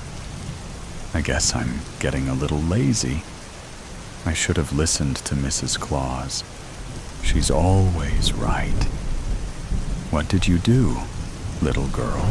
"I'm not telling you," Sarah snapped. He held Sarah's arm and walked into the kitchen, where he discovered the cold bodies of her parents. "Oh, no. You have been a bad girl. What should I do with you?" "Well, this is Christmas, and I think you should come with me until I fly to the police station. You must answer for this crime." "No!" Sarah yelled. "You can't make me do anything." "Ho, ho, ho. I'm Santa Claus, and I will do what's best for you." He grabbed Sarah's arm a little tighter, placed a finger on his nose, and they disappeared up the chimney in a puff of magic smoke. They appeared in Santa's sleigh on the roof, and with a quick dash, they were off flying with his 9 reindeer. Dasher, Dancer, Prancer, Vixen, Comet, Cupid, Donner, Blitzen, and Rudolph. Sarah pulled out her phone and pressed the record button. No one is going to believe this. They flew around for a few minutes before landing on the next roof, and Santa quickly delivered his gifts. When he emerged from the chimney, Sarah folded her arms and scoffed. I thought you were taking me to jail. Ho, ho, ho, huffed Santa. I plan on doing just that after I make a few more deliveries. He laughed, and Sarah couldn't believe that his belly did indeed shake like a bowl full of jelly. It is Christmas, after all, and time is of the essence. He grabbed the reins and said, Now, hold tight. Here we go. Ho, like a twinkle from a Christmas light. They were off again, soaring through the clouds. Sarah expected to feel the freezing temperatures, but was toasty warm in the sleigh. Santa's red gift bag was neatly tucked in the back seat, and Sarah decided to have a peek. She gave Santa a double take to make sure he wasn't watching her, and untied the thick golden rope around his bag. She raised her eyebrows when a blinding light began to show itself through the opening. The warmth and power caressed her soul. It was a strange feeling. What is this? Ho, ho, ho. It's the Christmas spirit of love, Santa said with a warm smile. It's something that you have closed your heart to. He turned and watched Sarah close the sack. Her droopy eyes and frown showed the beginnings of sorrow. I think people sometimes forget that I know all and see all. It's so annoying. Ho, ho. Santa reached up and patted his white, fluffy beard and continued. What you need to understand is that while this world is filled with hate, there is also hope. Hope to overcome hardship and faith to do good. I believe you have that warmth in your heart, and all you need to do is admit your wrongdoings and let the healing begin.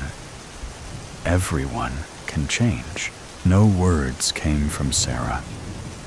She sat stone-faced and seemed lost in deep thought. Santa nodded and steered his beloved reindeer to the next house. Not to worry, Sarah. Forgiveness will always be there for you when you want to accept it. As Santa landed on the snow-covered roof, he stood next to the chimney with his red sack of presents and gave Sarah another cheerful look. I won't be long. Our next stop will be the police station, and then your healing can begin. Ho, ho. Sit tight. I'll be right back. He touched his nose, transformed into a dazzling, colorful mist, and swooped down the chimney. He filled the stockings hanging by the fireplace with candy and doodads, and placed a handful of presents under the sparkling tree. A plateful of peanut butter cookies caught his eye before leaving. Oh, my favorite, he beamed. How can I say no? Ho, ho.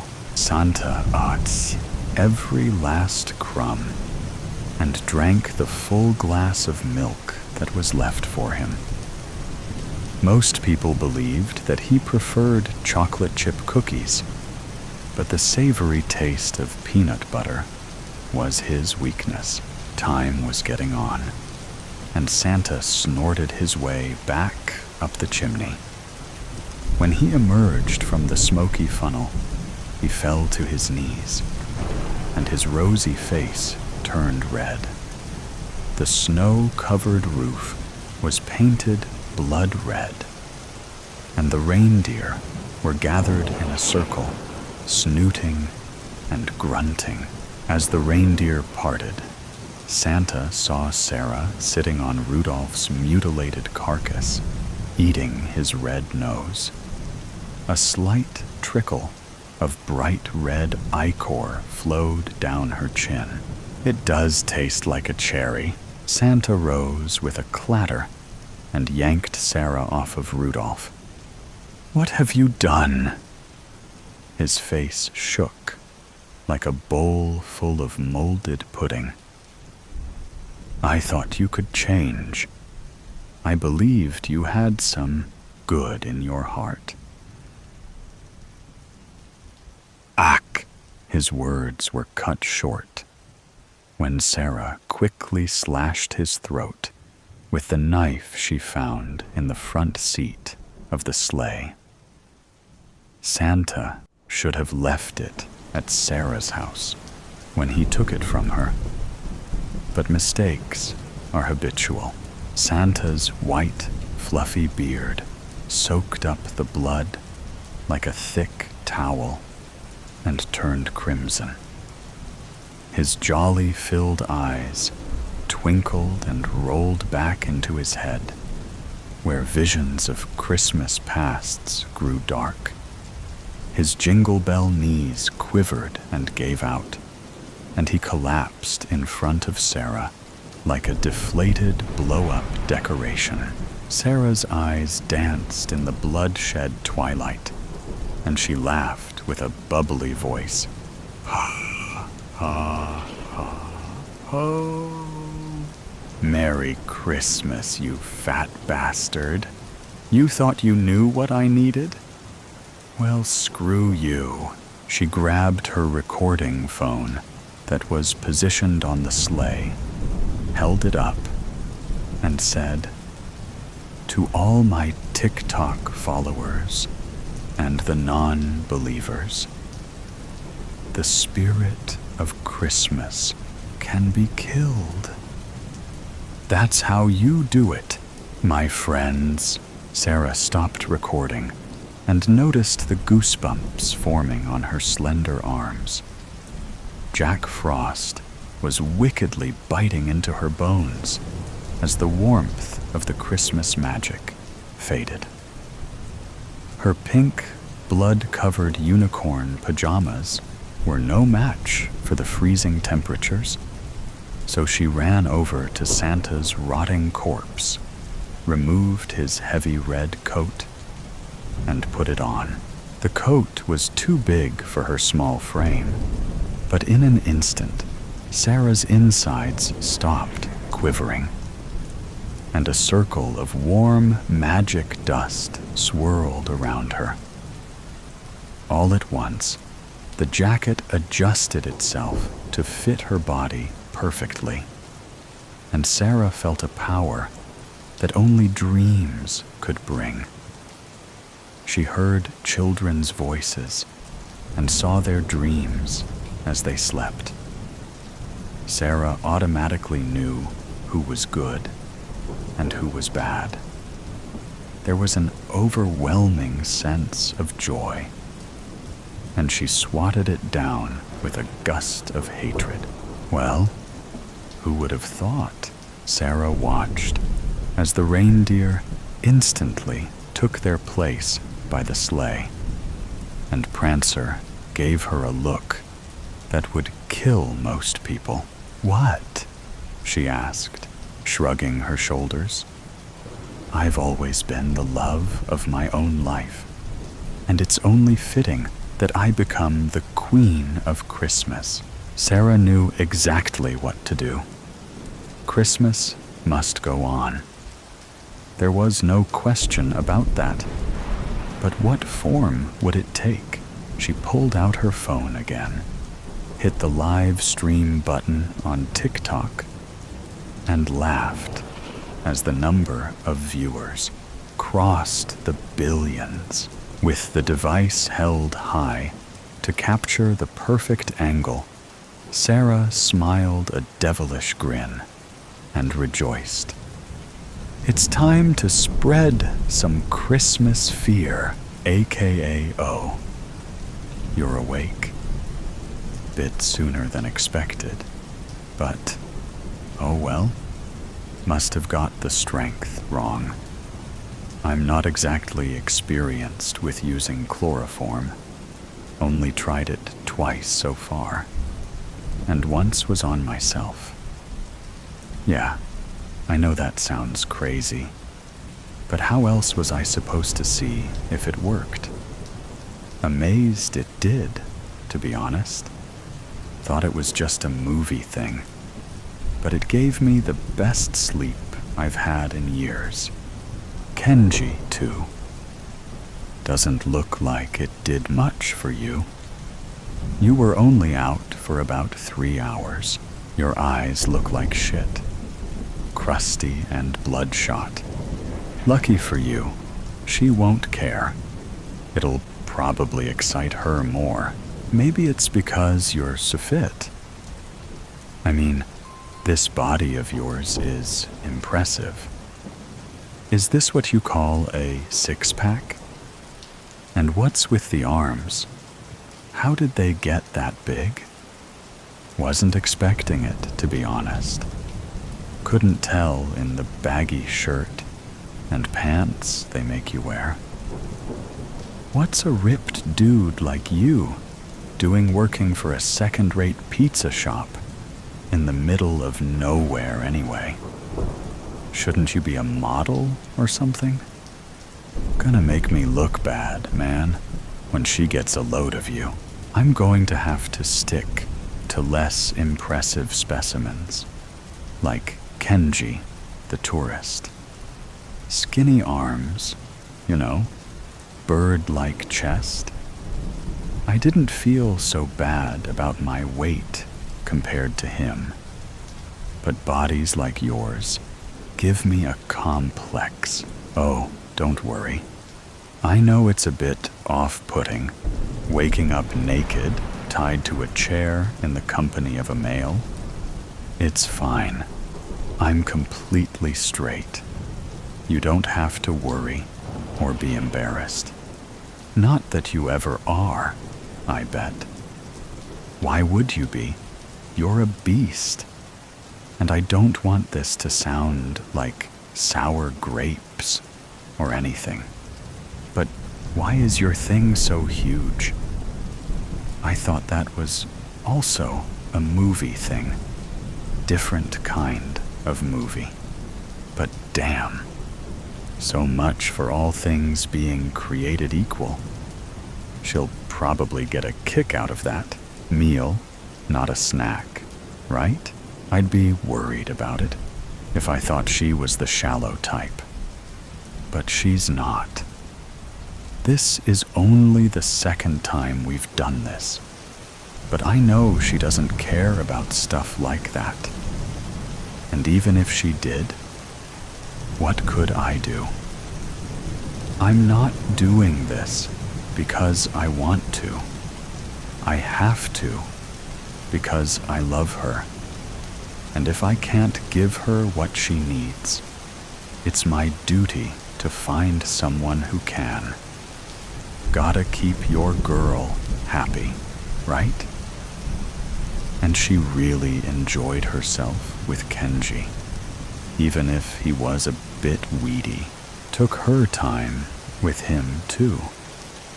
It was amazing to watch.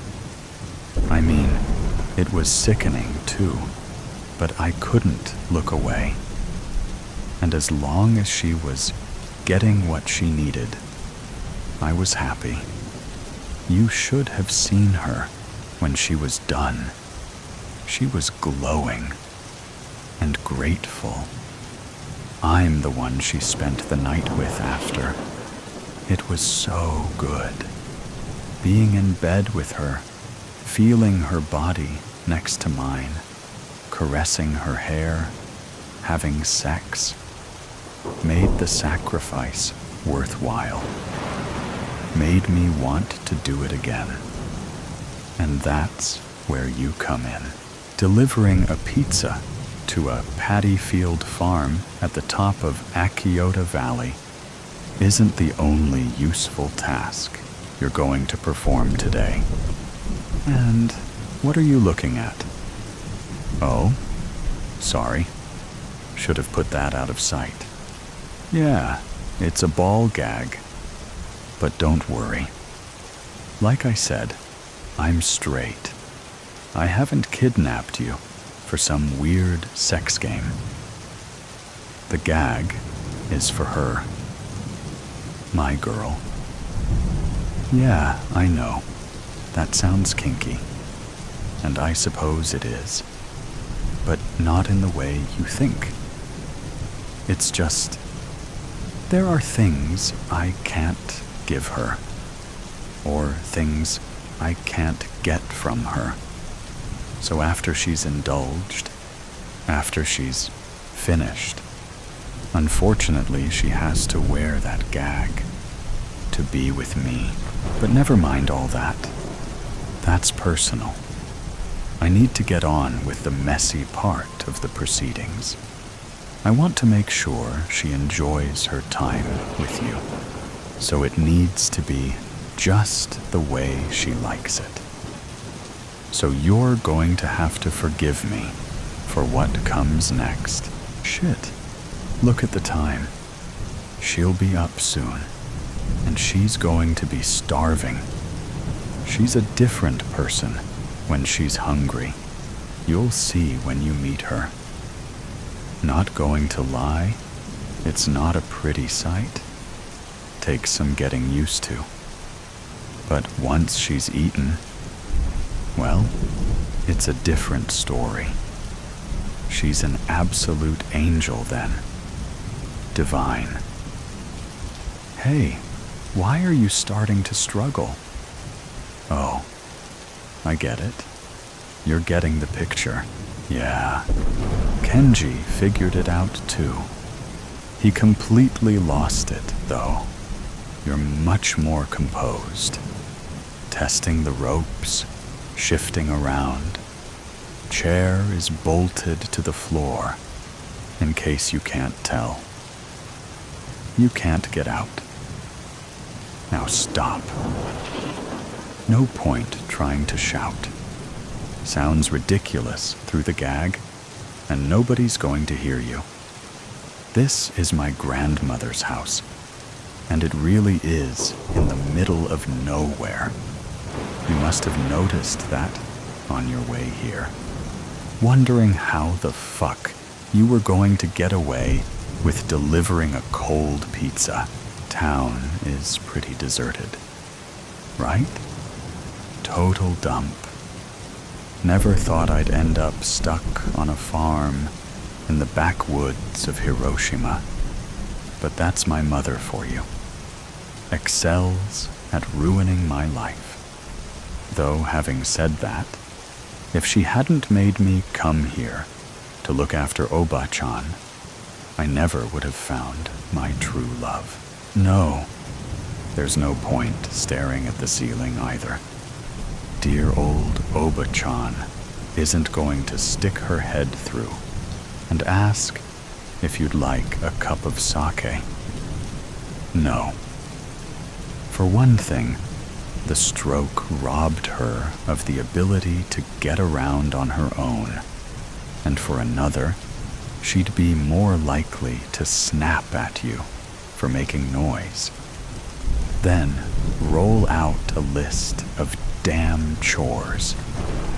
Tidy the kitchen, cut some wood, build a fire, feed the chickens, muck out the pigs, clean the bathroom, or she'd tell you she needed the bedpan again. Or worse, a cleanup of the passage between her legs. So disgusting. Can't believe I put up with that for 2 months. You're honestly lucky you don't have to listen to it, man. Or smell it. We're both lucky she's not here anymore. So don't waste your time making a fuss. Until Aka gets here, we're alone. Now, I gotta head outside for a bit. Don't hurt yourself trying to escape. Those knots are good. Trust me. I was a scout for years. Not to mention a band geek and shogi player. My mother stuck me in as many after-school clubs as she could, so she didn't have to spend any time with me. You know how it is, right? Have a kid to get away, then the kid gets in the way. Anyway, back in a minute. Sorry about that. Didn't realize how heavy this would be. Filled it up too much, I think. Oh, relax. Your eyeballs look like they're going to pop out of your head. I know how it looks, but this is not for you. Trust me, you're not going to be left to decompose in a rusty metal barrel in a rice field. It's like the sex thing. You've got me all wrong. I'm not a murderous pervert. I'm 17, for fuck's sake. I listen to baby metal and play Fortnite. I'm a nerd, a fat geek with no friends. Well, I used to be. Until I met Aka. Now I have more than a friend. Someone I care about, who appreciates me for who I am, not how I look. I'm sure you don't understand how rare that is. How could you? Mr. Adonis. Okay. Look, I apologize in advance for how this is going to smell, and... oh yeah, there we go. Whoa, that's worse than I expected. Maybe I should have left the lid off. Fuck. Thought I was going to throw up for a second there. Okay, gloves on for this. You okay? Look a little green. Probably for the best you have that gag on. Or maybe that's making it worse. I don't know. I'll be quick anyway. It's just a big vat of pig shit, chicken shit, and basic sludge from the rice fields. Filth, right? I'm sorry, but when we talk about kinks, I guess this is the biggie. For Aka, I mean. Not me. Hell no, I'm not into this shit. Pardon the pun. Really does it for her, though. She loves it. She needs it.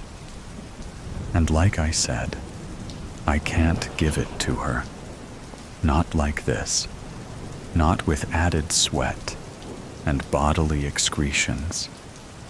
And, yeah, sorry about that also.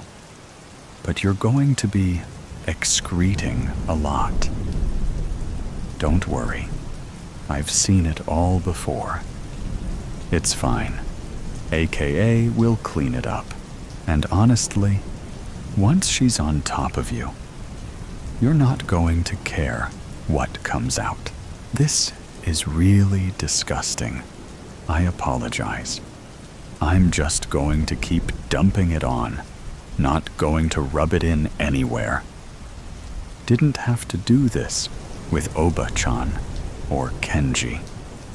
Oba-chan supplied her own filth.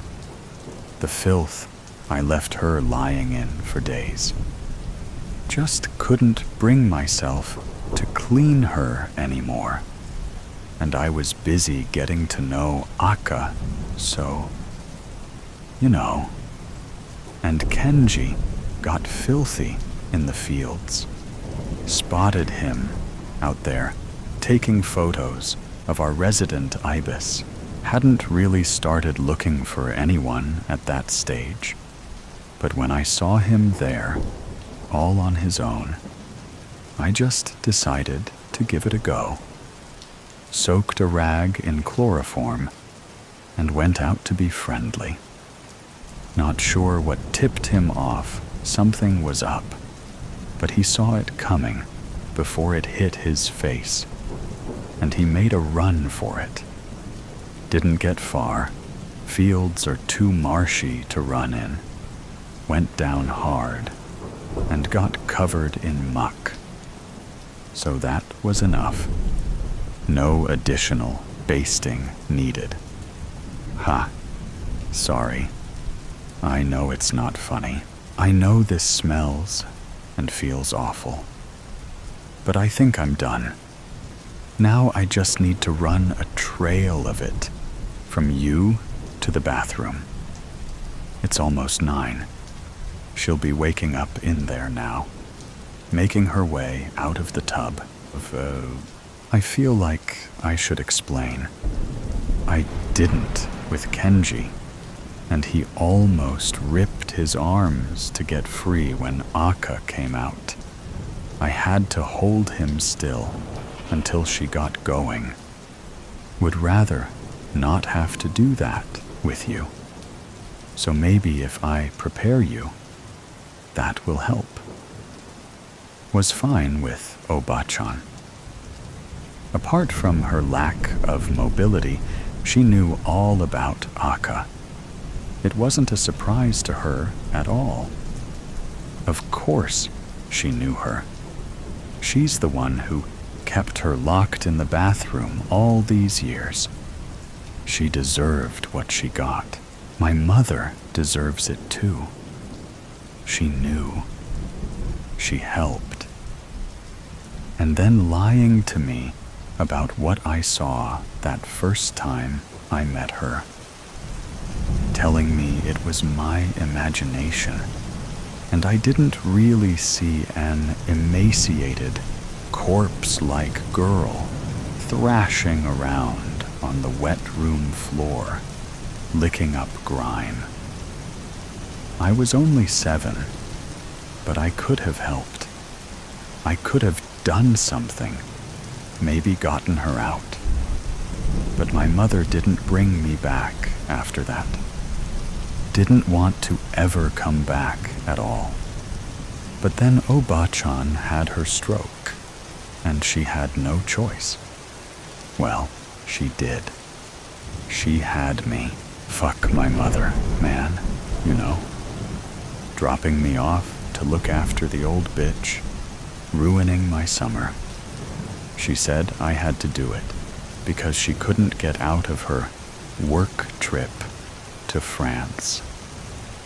Potential new client, big project, huge for the company, the usual bullshit. I thought it was because she didn't want to have to take care of the old bat, because she hated her or was afraid of her. I never knew which. Now I know it had more to do with Akka.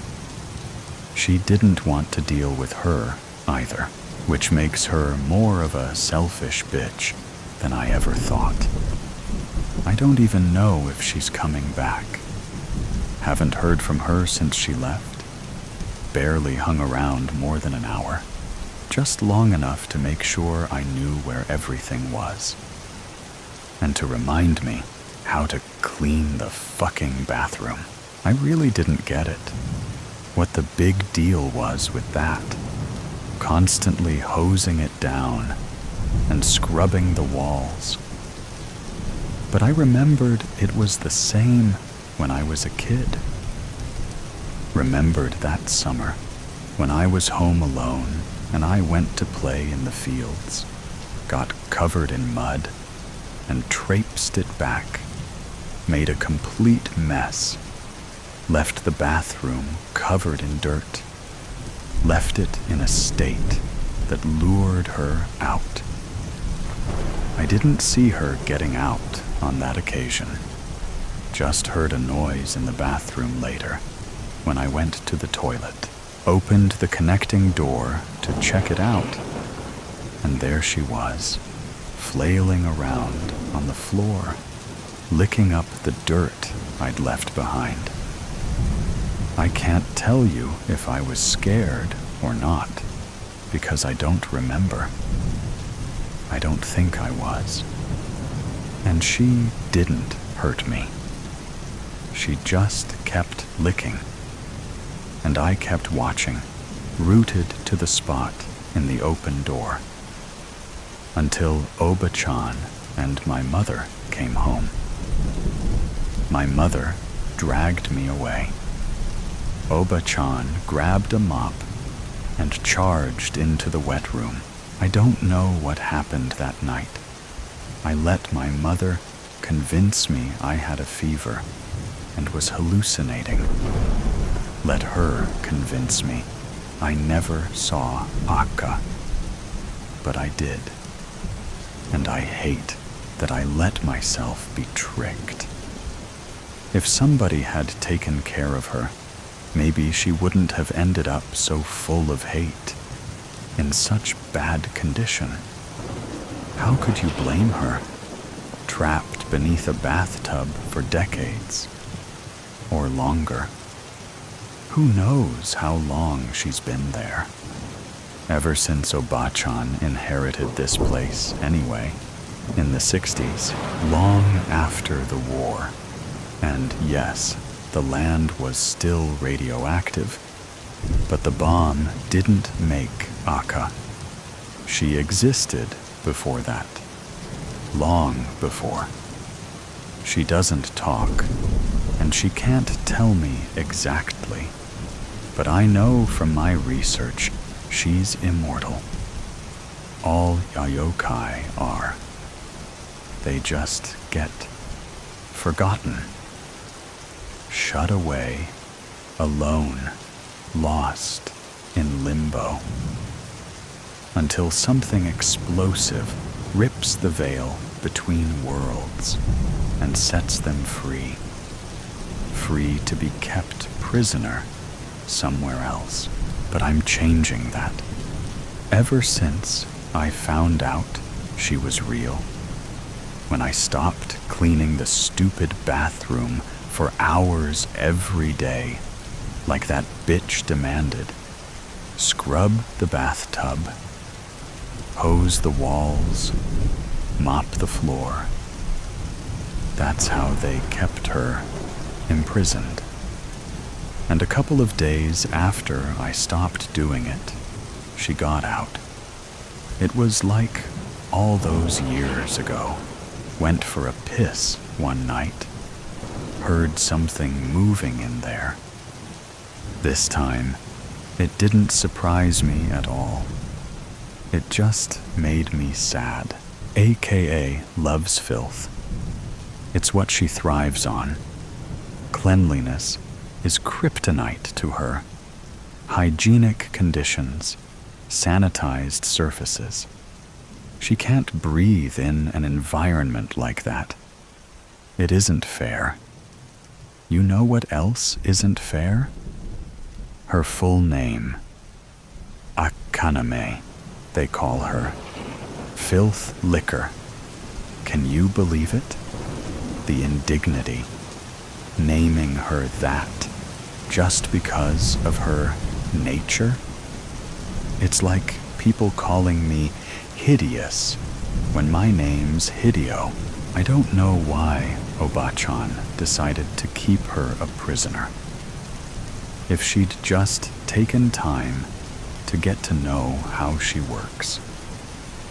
So what if she bubbles up like sludge from the plug hole So what if she needs to digest dirt to take form? So what if her saliva is acidic?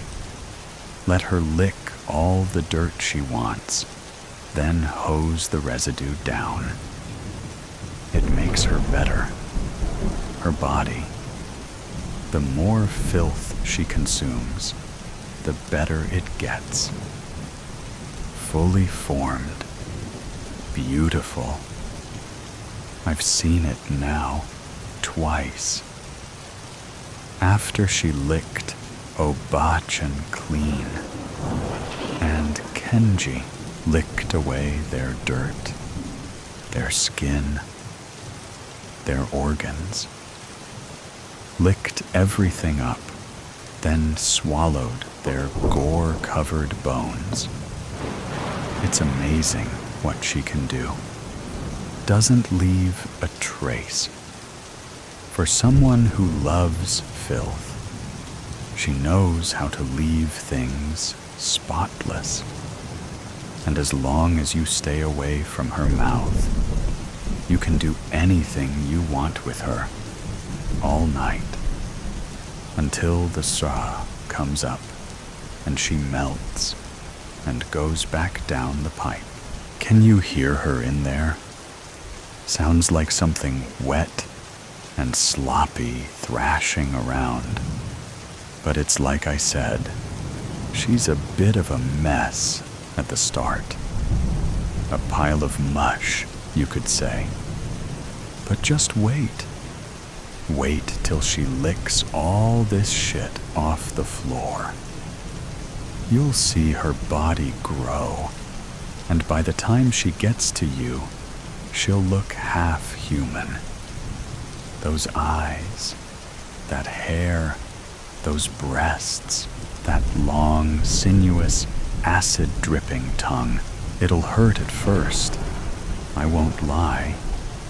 And seeing your foot dissolve in her mouth will drive you crazy.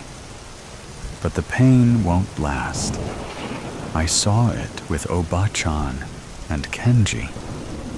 By the time she'd devoured one leg and looked like a fully formed girl, they didn't even feel it anymore. Her beauty takes away the pain, and she is beautiful for a time after she's eaten. The most beautiful girl in the world. But you'll have to take my word for that. You'll never see it.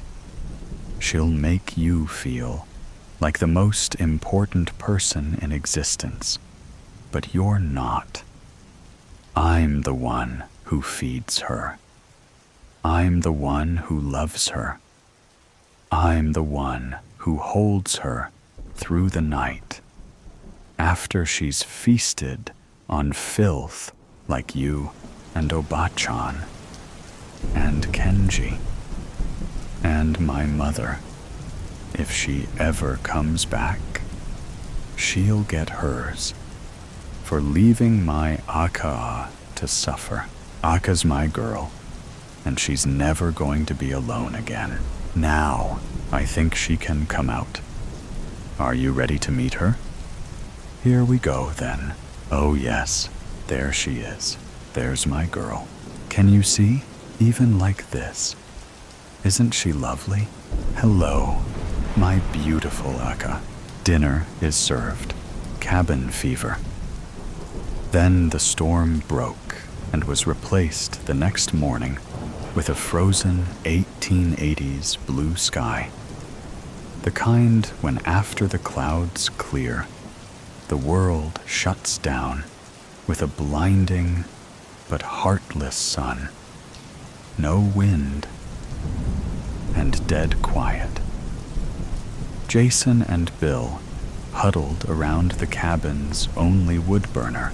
Above them, the pine timbers groaned and complained with the weight of the storm's snow, over 20 feet on the roof. But what dropped their stomach into a mine shaft was the sharp crack about every 10 minutes. a sound like a double barrel going off in the rafters. The cold clenched down on the roof beams. The cabin held in a merciless, ice-cold fist. It was not unknown for a collapsed cabin to be found in the spring, the dead still frozen under the rubble, a beast with a blood-froze beard. Bill mumbled out loud to himself, feeding logs to the wood burner. He'd almost lost Jason the night before. The storm outside had been ghost white and howling a blow. He had worried Jason would lose the rope he'd strung to the outhouse, 60 feet from the cabin. He knew from experience, men lose their way, only to be found in the spring thaw. So when Jason had slammed the pine door and come back in, shaking and terrified, saying he barely made it back, and talking about his lungs seared out from the cold, he had sighed in relief. But when he'd calmed down later, Jason said, "There's something out there, Bill. I could feel it looking at me. I swear I saw eyes in the dark, red eyes, and a growl." Provisions were low, so for supper, the only meal that day, Bill dished out steaming black beans, only a sourdough biscuit on the side. Bill, chicken. Bill, they called him, liked to talk when he was serving food, and fancied himself a philosopher, a cowboy philosopher, although his ranching days were well over. He was 50, which is old in the mountains, but a lot about Bill was still adventurous with his red kerchief, leather chaps he wore like skin, and his Stetson, which he rarely took off. As he dished out the food, he declared, "The Shoshone have 100 words for snow, Jason. Snow that grows out of the ground. A hoary frost sparkling with tiny ice fingers reaching for the sun.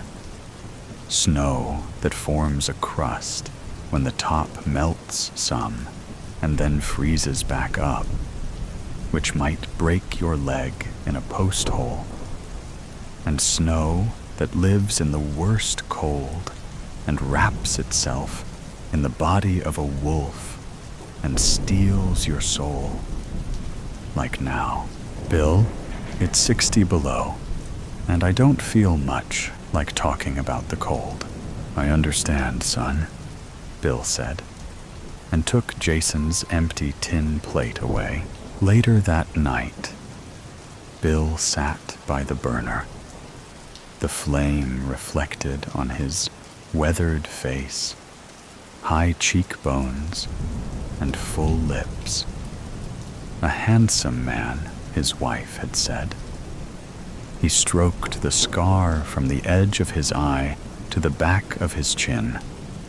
A scuffle with Texas rough Civil War vets in '72, calling him half-breed in the street. But I know this cold is different, he thought. It's tougher with Jason. The fire held his eyes on the yellow-blue flame for a long while, the wood humming and spitting, the smoke smelling of pine sap. "Did you swear you wouldn't take on caring about another?" he asked himself. "Did you?" "Yes. After the sickness, I did. And now you're caring about this Jason. And that's why you're scared? You're getting hot." Bill kept feeding the fire, but couldn't help thinking about death. For him, a white wolf in his dreams with a blooded snout, a red-eyed beast scratching to get in. The next morning, the Olsen party beat on the door. Finding the cabin must have taken some luck. Dick Olsen, his wife Martha, their daughter Susan, and their young boy, Joey. They filled the cabin once inside. Mr. Olsen was near done. Living with his feet black from the frostbite, he could still hobble, but Bill had him put 1 foot in cold water. It began bleeding, and he wrapped it up. Jason asked Bill about the feet in the kitchen, and Bill talked low, so the party wouldn't hear. You can tell from his sagging eyes the West has whipped him, Jason. If you notice, his eyeballs are skittering like a mare beat too much. Once broke like that, too broke, a horse won't come back to anything worth working. Mr. Olsen has the no blinks, and I've seen it in the mines. You best stay clear when you run up on a man like that. Next thing you know, you'll be staring too far away yourself. Their daughter, Susan, did not have the no blinks, Jason thought. Just with a sneak peek, he could see she was the most beautiful creature he'd ever put eyes on. Once she unwrapped from the weather, her long hair alone shone like some kind of goddess, he guessed. The blonde let loose, soft and shimmering. She made him think of a gazelle he saw once up in the high country. It stood with its white belly and golden hide, then ran off as light as air. The god's creature moved like grace itself, but Susan, just sitting there, was better. No, sir. You cannot chance more than a sneak peek when you run into a sight like that. He kept his eyes on the burner and was glad when the Olsen party carved out a private area off to the side, blankets making a wall of sorts. Bill made some supper for all 6, including himself. The last of the salt ham, hardtack, and black beans. Everyone silent around the pine table. Bill didn't talk much around strangers at first. Some said likely due to him being a half-Bannock Indian. But once the diners settled in, the boy Joey couldn't get enough and threw questions at Bill like a scattergun. How long you been up here? Why do they call you Chicken Bill? And where'd you get that scar on your cheek? Bill gave short answers, but his eyes smiled, talking to the boy. He explained the Galena cabin was the way station for the Stanley to Ketchum route, an overnight midpoint on the 60-mile run. Jason was a postal officer and would ski the 60 miles on 8-foot board skis, the trail too narrow for a wagon and too steep for a horse.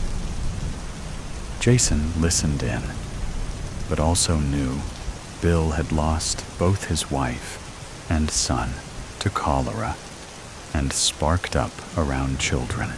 The boy asked, "Why don't you wear a gun?" Bill said, "I'm done with guns, young man. Guns mostly don't ever work out like you expect." Joey's eyes grew into silver dollars. "Did you ever kill anybody?" The table went quiet, and Bill said, "Excuse me, Jason and I have to clean up. Come on, Jason. As he rose, his eyes were glistening, and Jason remembered Bill didn't like to talk about guns and killing. Bill and Jason were in the kitchen when Mr. Olson came limping in. He was dodging around like he had something to say, but couldn't. Finally, he said, "Joe's mother feels... Well, don't talk to our son," she says. Bill said, "Sure, no problem." He took a deep breath and let it out. "You'll always be an outsider, looked at as an outcast by your own people, a savage Indian by the other." Jason felt bad for Bill, but the truth was, he thought there was nothing he could do about it anyway. The next day, the Dawson brothers pounded on the door. After coming in, they spread out like it was natural to position themselves for a gunfight. The one in the middle was Cliff, the oldest brother. He scanned the room, his eyes not missing a thing, running over Jason and Bill like bacon, greasy fingers, assessing if they were a threat. He then stopped on Mrs. Olson. "You get lost out of Pocatello? Standing me up in Ketchum seem right to you?" Slumped down at the table like a man giving up, Mr. Olson stared at his foot wrapped in the bloody rag. He glanced at his wife, but she saddled up to Cliff, put her face close to his, and with a sweet voice Jason hadn't heard before, brushed her lips up against his right ear. "I'd come back for you, Cliff. You know that." Cliff shoved her off rough and put his head back and laughed. A mean sound, more coyote bark than laugh. He said, "I guess I know when I been had, you viper." He nodded to Mr. Olson at the table. "Sorry, Dick. You can have her back now." Mrs. Olson shot a look at her husband. He was slumped at the table, his hands shaking while covering his face, his elbows on the yellow pine planks. The smaller brother came out from behind the blankets. He threw a black carpet bag down on the floor. Cliff kneeled and opened it up. The bag was full of money, bundles of cash. Mr. Olson looked up. His eyes misted, yellow-red. "Our future Martha, you wanted Oregon. There it lies. You didn't count on the snow." And looking at his feet, "Much less this damn freeze." Grabbing the bloody rag off his dead foot, he threw it at his wife, which she knocked away just before it hit her face. Mrs. Olson hesitated, then lunged toward her husband, her eyes harsh, her face tight. With a harsh whisper, she spit each word like venom. "Yes, the storm, and the damn freeze, you fool. You're an old fool, the worst kind, you know that? You only see what you want." Mr. Olson glared back at her, but she stared him down. Cliff packed up the bag and threw it to the third brother near the window, then turned to Mrs. Olson. He pointed his gloved finger at her and narrowed his eyes, laughing through his sneer. "It's true. He don't see you, Martha, but I do." And then he cocked his face at Mr. Olson like he remembered something. "But being Indian agent at Pocatello has its advantages for you and Martha, don't it, Dick? I guess the tribes will miss it none, not knowing it was theirs to begin with." Mr. Olson reared up at the table, wincing when he stood on his bare black foot. His face twisted up like being covered with fire. He stumbled out a derringer from his inside vest pocket and aimed it at Cliff. But Cliff was fast, quick with his gun.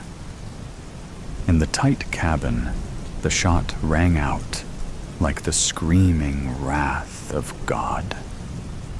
Mr. Olson, thrown near off both feet, his back smacking hard against the pine wall, with his chest a bloody hole, he slid to the floor, and his boy Joey ran to the body, and Susan held her brother, the son, daughter, and dead man lying together. The Dawson men soon grouped everyone to the side of the cabin, while one brother held a gun.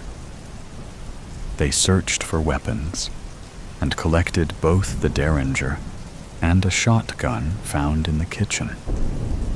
The smaller brother filled a sack with the remaining food.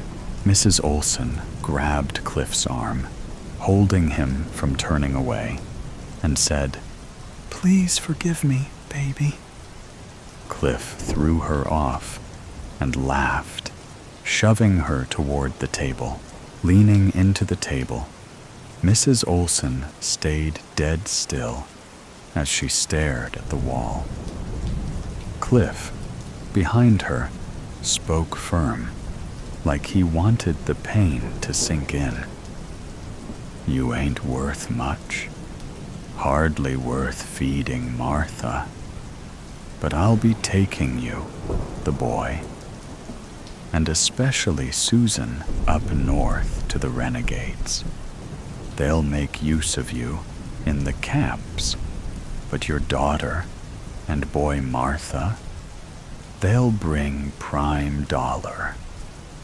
Mrs. Olson's hands gripped white on the table. The other two brothers drew their guns after hearing Cliff. In a short time, Jason and Bill stood at the cabin door, while mounted up in front of them in the bright sun and the dry pine air were the three brothers, but also Mrs. Olson, the boy Joey, and Susan on the last remaining horses, all tied to saddle horns. The Dawson brothers turned and broke trail, the snow pushing up above the horses' bellies, the hooves rising high to punch through the clean white, the pine hanging heavy with fresh snow. They were soon out of sight. Without a word, Bill pushed through the deep snow to the shed. He dragged the door open, hitting it with his shoulder, finally making his way in. After the sound of rummaging, he came out. Strapped on his side was a Colt .45 rig, low on his hip, outlaw style. He said, "I got the weapon, but not the means. We need a horse, Jason." The shed door was still open, and Jason stuck his head in. "You're right, we don't have a horse. I've got an idea, though, for something else." Jason and Bill took 2 pairs of board skis and pushed through the snow 100 yards to the top of Galena Ridge. The near cliff fell off the side of the mountain. If they could ski it, and Jason couldn't guess how, but if they could, they'd cut off the Dawsons 2 miles away, where they came out the bottom of the switchbacks. They had to take the chance. Jason strapped both himself and Bill into the skis where they needed to drop off. Bill stared off the edge, wide-eyed. He grabbed Jason's arm, nervous as all get out. Jason had never seen him panicked like that, gaping over the edge like a little boy. He choked it out. "I need to tell you. I could had your postman job, Jason, but it required me to ski. Turned it down, and hell. That's why they started calling me Chicken Bill." Jason laughed to look at him. "Hell yourself, Bill. No chicken about it. It ain't nothing," he lied. "Let's go." They pushed off. The skis fell through air, and Jason sidestepped to turn as he hit the bank. The snow flowed like a heaven's mist over their heads. Jason's skis swooping back and forth, a fine curve on the fresh snow, the cold flakes stinging his face. They weren't skiing, but flying. Bill just closed his eyes and took a straight shot. Together, they leveled out on the basin. The riders slowly came out of the trees. The horses were struggling to lift their hooves in the deep snow, tired and pushed too hard. The younger brother was the first to notice Bill standing 50 yards ahead. Jason could tell Cliff, then saw Bill also, and was moving in position, turning side saddle so he could draw. As Cliff angled, Bill crouched in the snow. And when the two brothers pulled their sidearms, Bill drew in response, his gun light in his hand, like he was flicking his finger. He knocked the two younger brothers off their horses like nothing, ducks in a chute. Bill then took aim at Cliff with both hands, holding the revolver for the distance, but stopped. Mrs. Olson's horse crossed the path. The more Bill moved to get an aim, the more Mrs. Olson got in the way. "Shoot, damn it. Just shoot." Bill blew air, exasperated. He raised his gun straight up and fired into the sky. This was the break Cliff was looking for. He leaned out, drew on Bill, and took him down with a blast of 3 shots. Cliff could shoot. Bill fell in front of Jason in the cold. As death approached, Bill didn't feel scared, but settled. A peace came over him. "But you're leaving Jason," he thought. "You need to tell him before you go." Leaning close, Jason said, "What, Bill? What is it?" He knew Bill was dying. "You can do it, Jason. You're a far better man than you think, son." Bill then closed his eyes. A warmth moved over Jason that he couldn't explain. He suddenly realized Bill was the closest thing to a father he'd ever had, and it was right then. Jason knew he was done with "can't do anything about it anyway," and it was right then he was done with the holding back, and he had to try. Feeling the heavy weight of the cold steel Colt in his hand, he stood up slowly and held the weapon down by his side. Cliff flanked him, staying side-saddled, with a broad grin on his face in the bright cold, moving to get the sun behind him. "Give it a try, boy," he said, and holstered his weapon. "When you're ready." And he angled his horse as he moved, his hand hovering on the gun handle. Jason lifted his arm, and Cliff's gun exploded in his hand. Jason never saw him draw. He was so fast. The slug hit him in the shoulder and threw Jason's aim.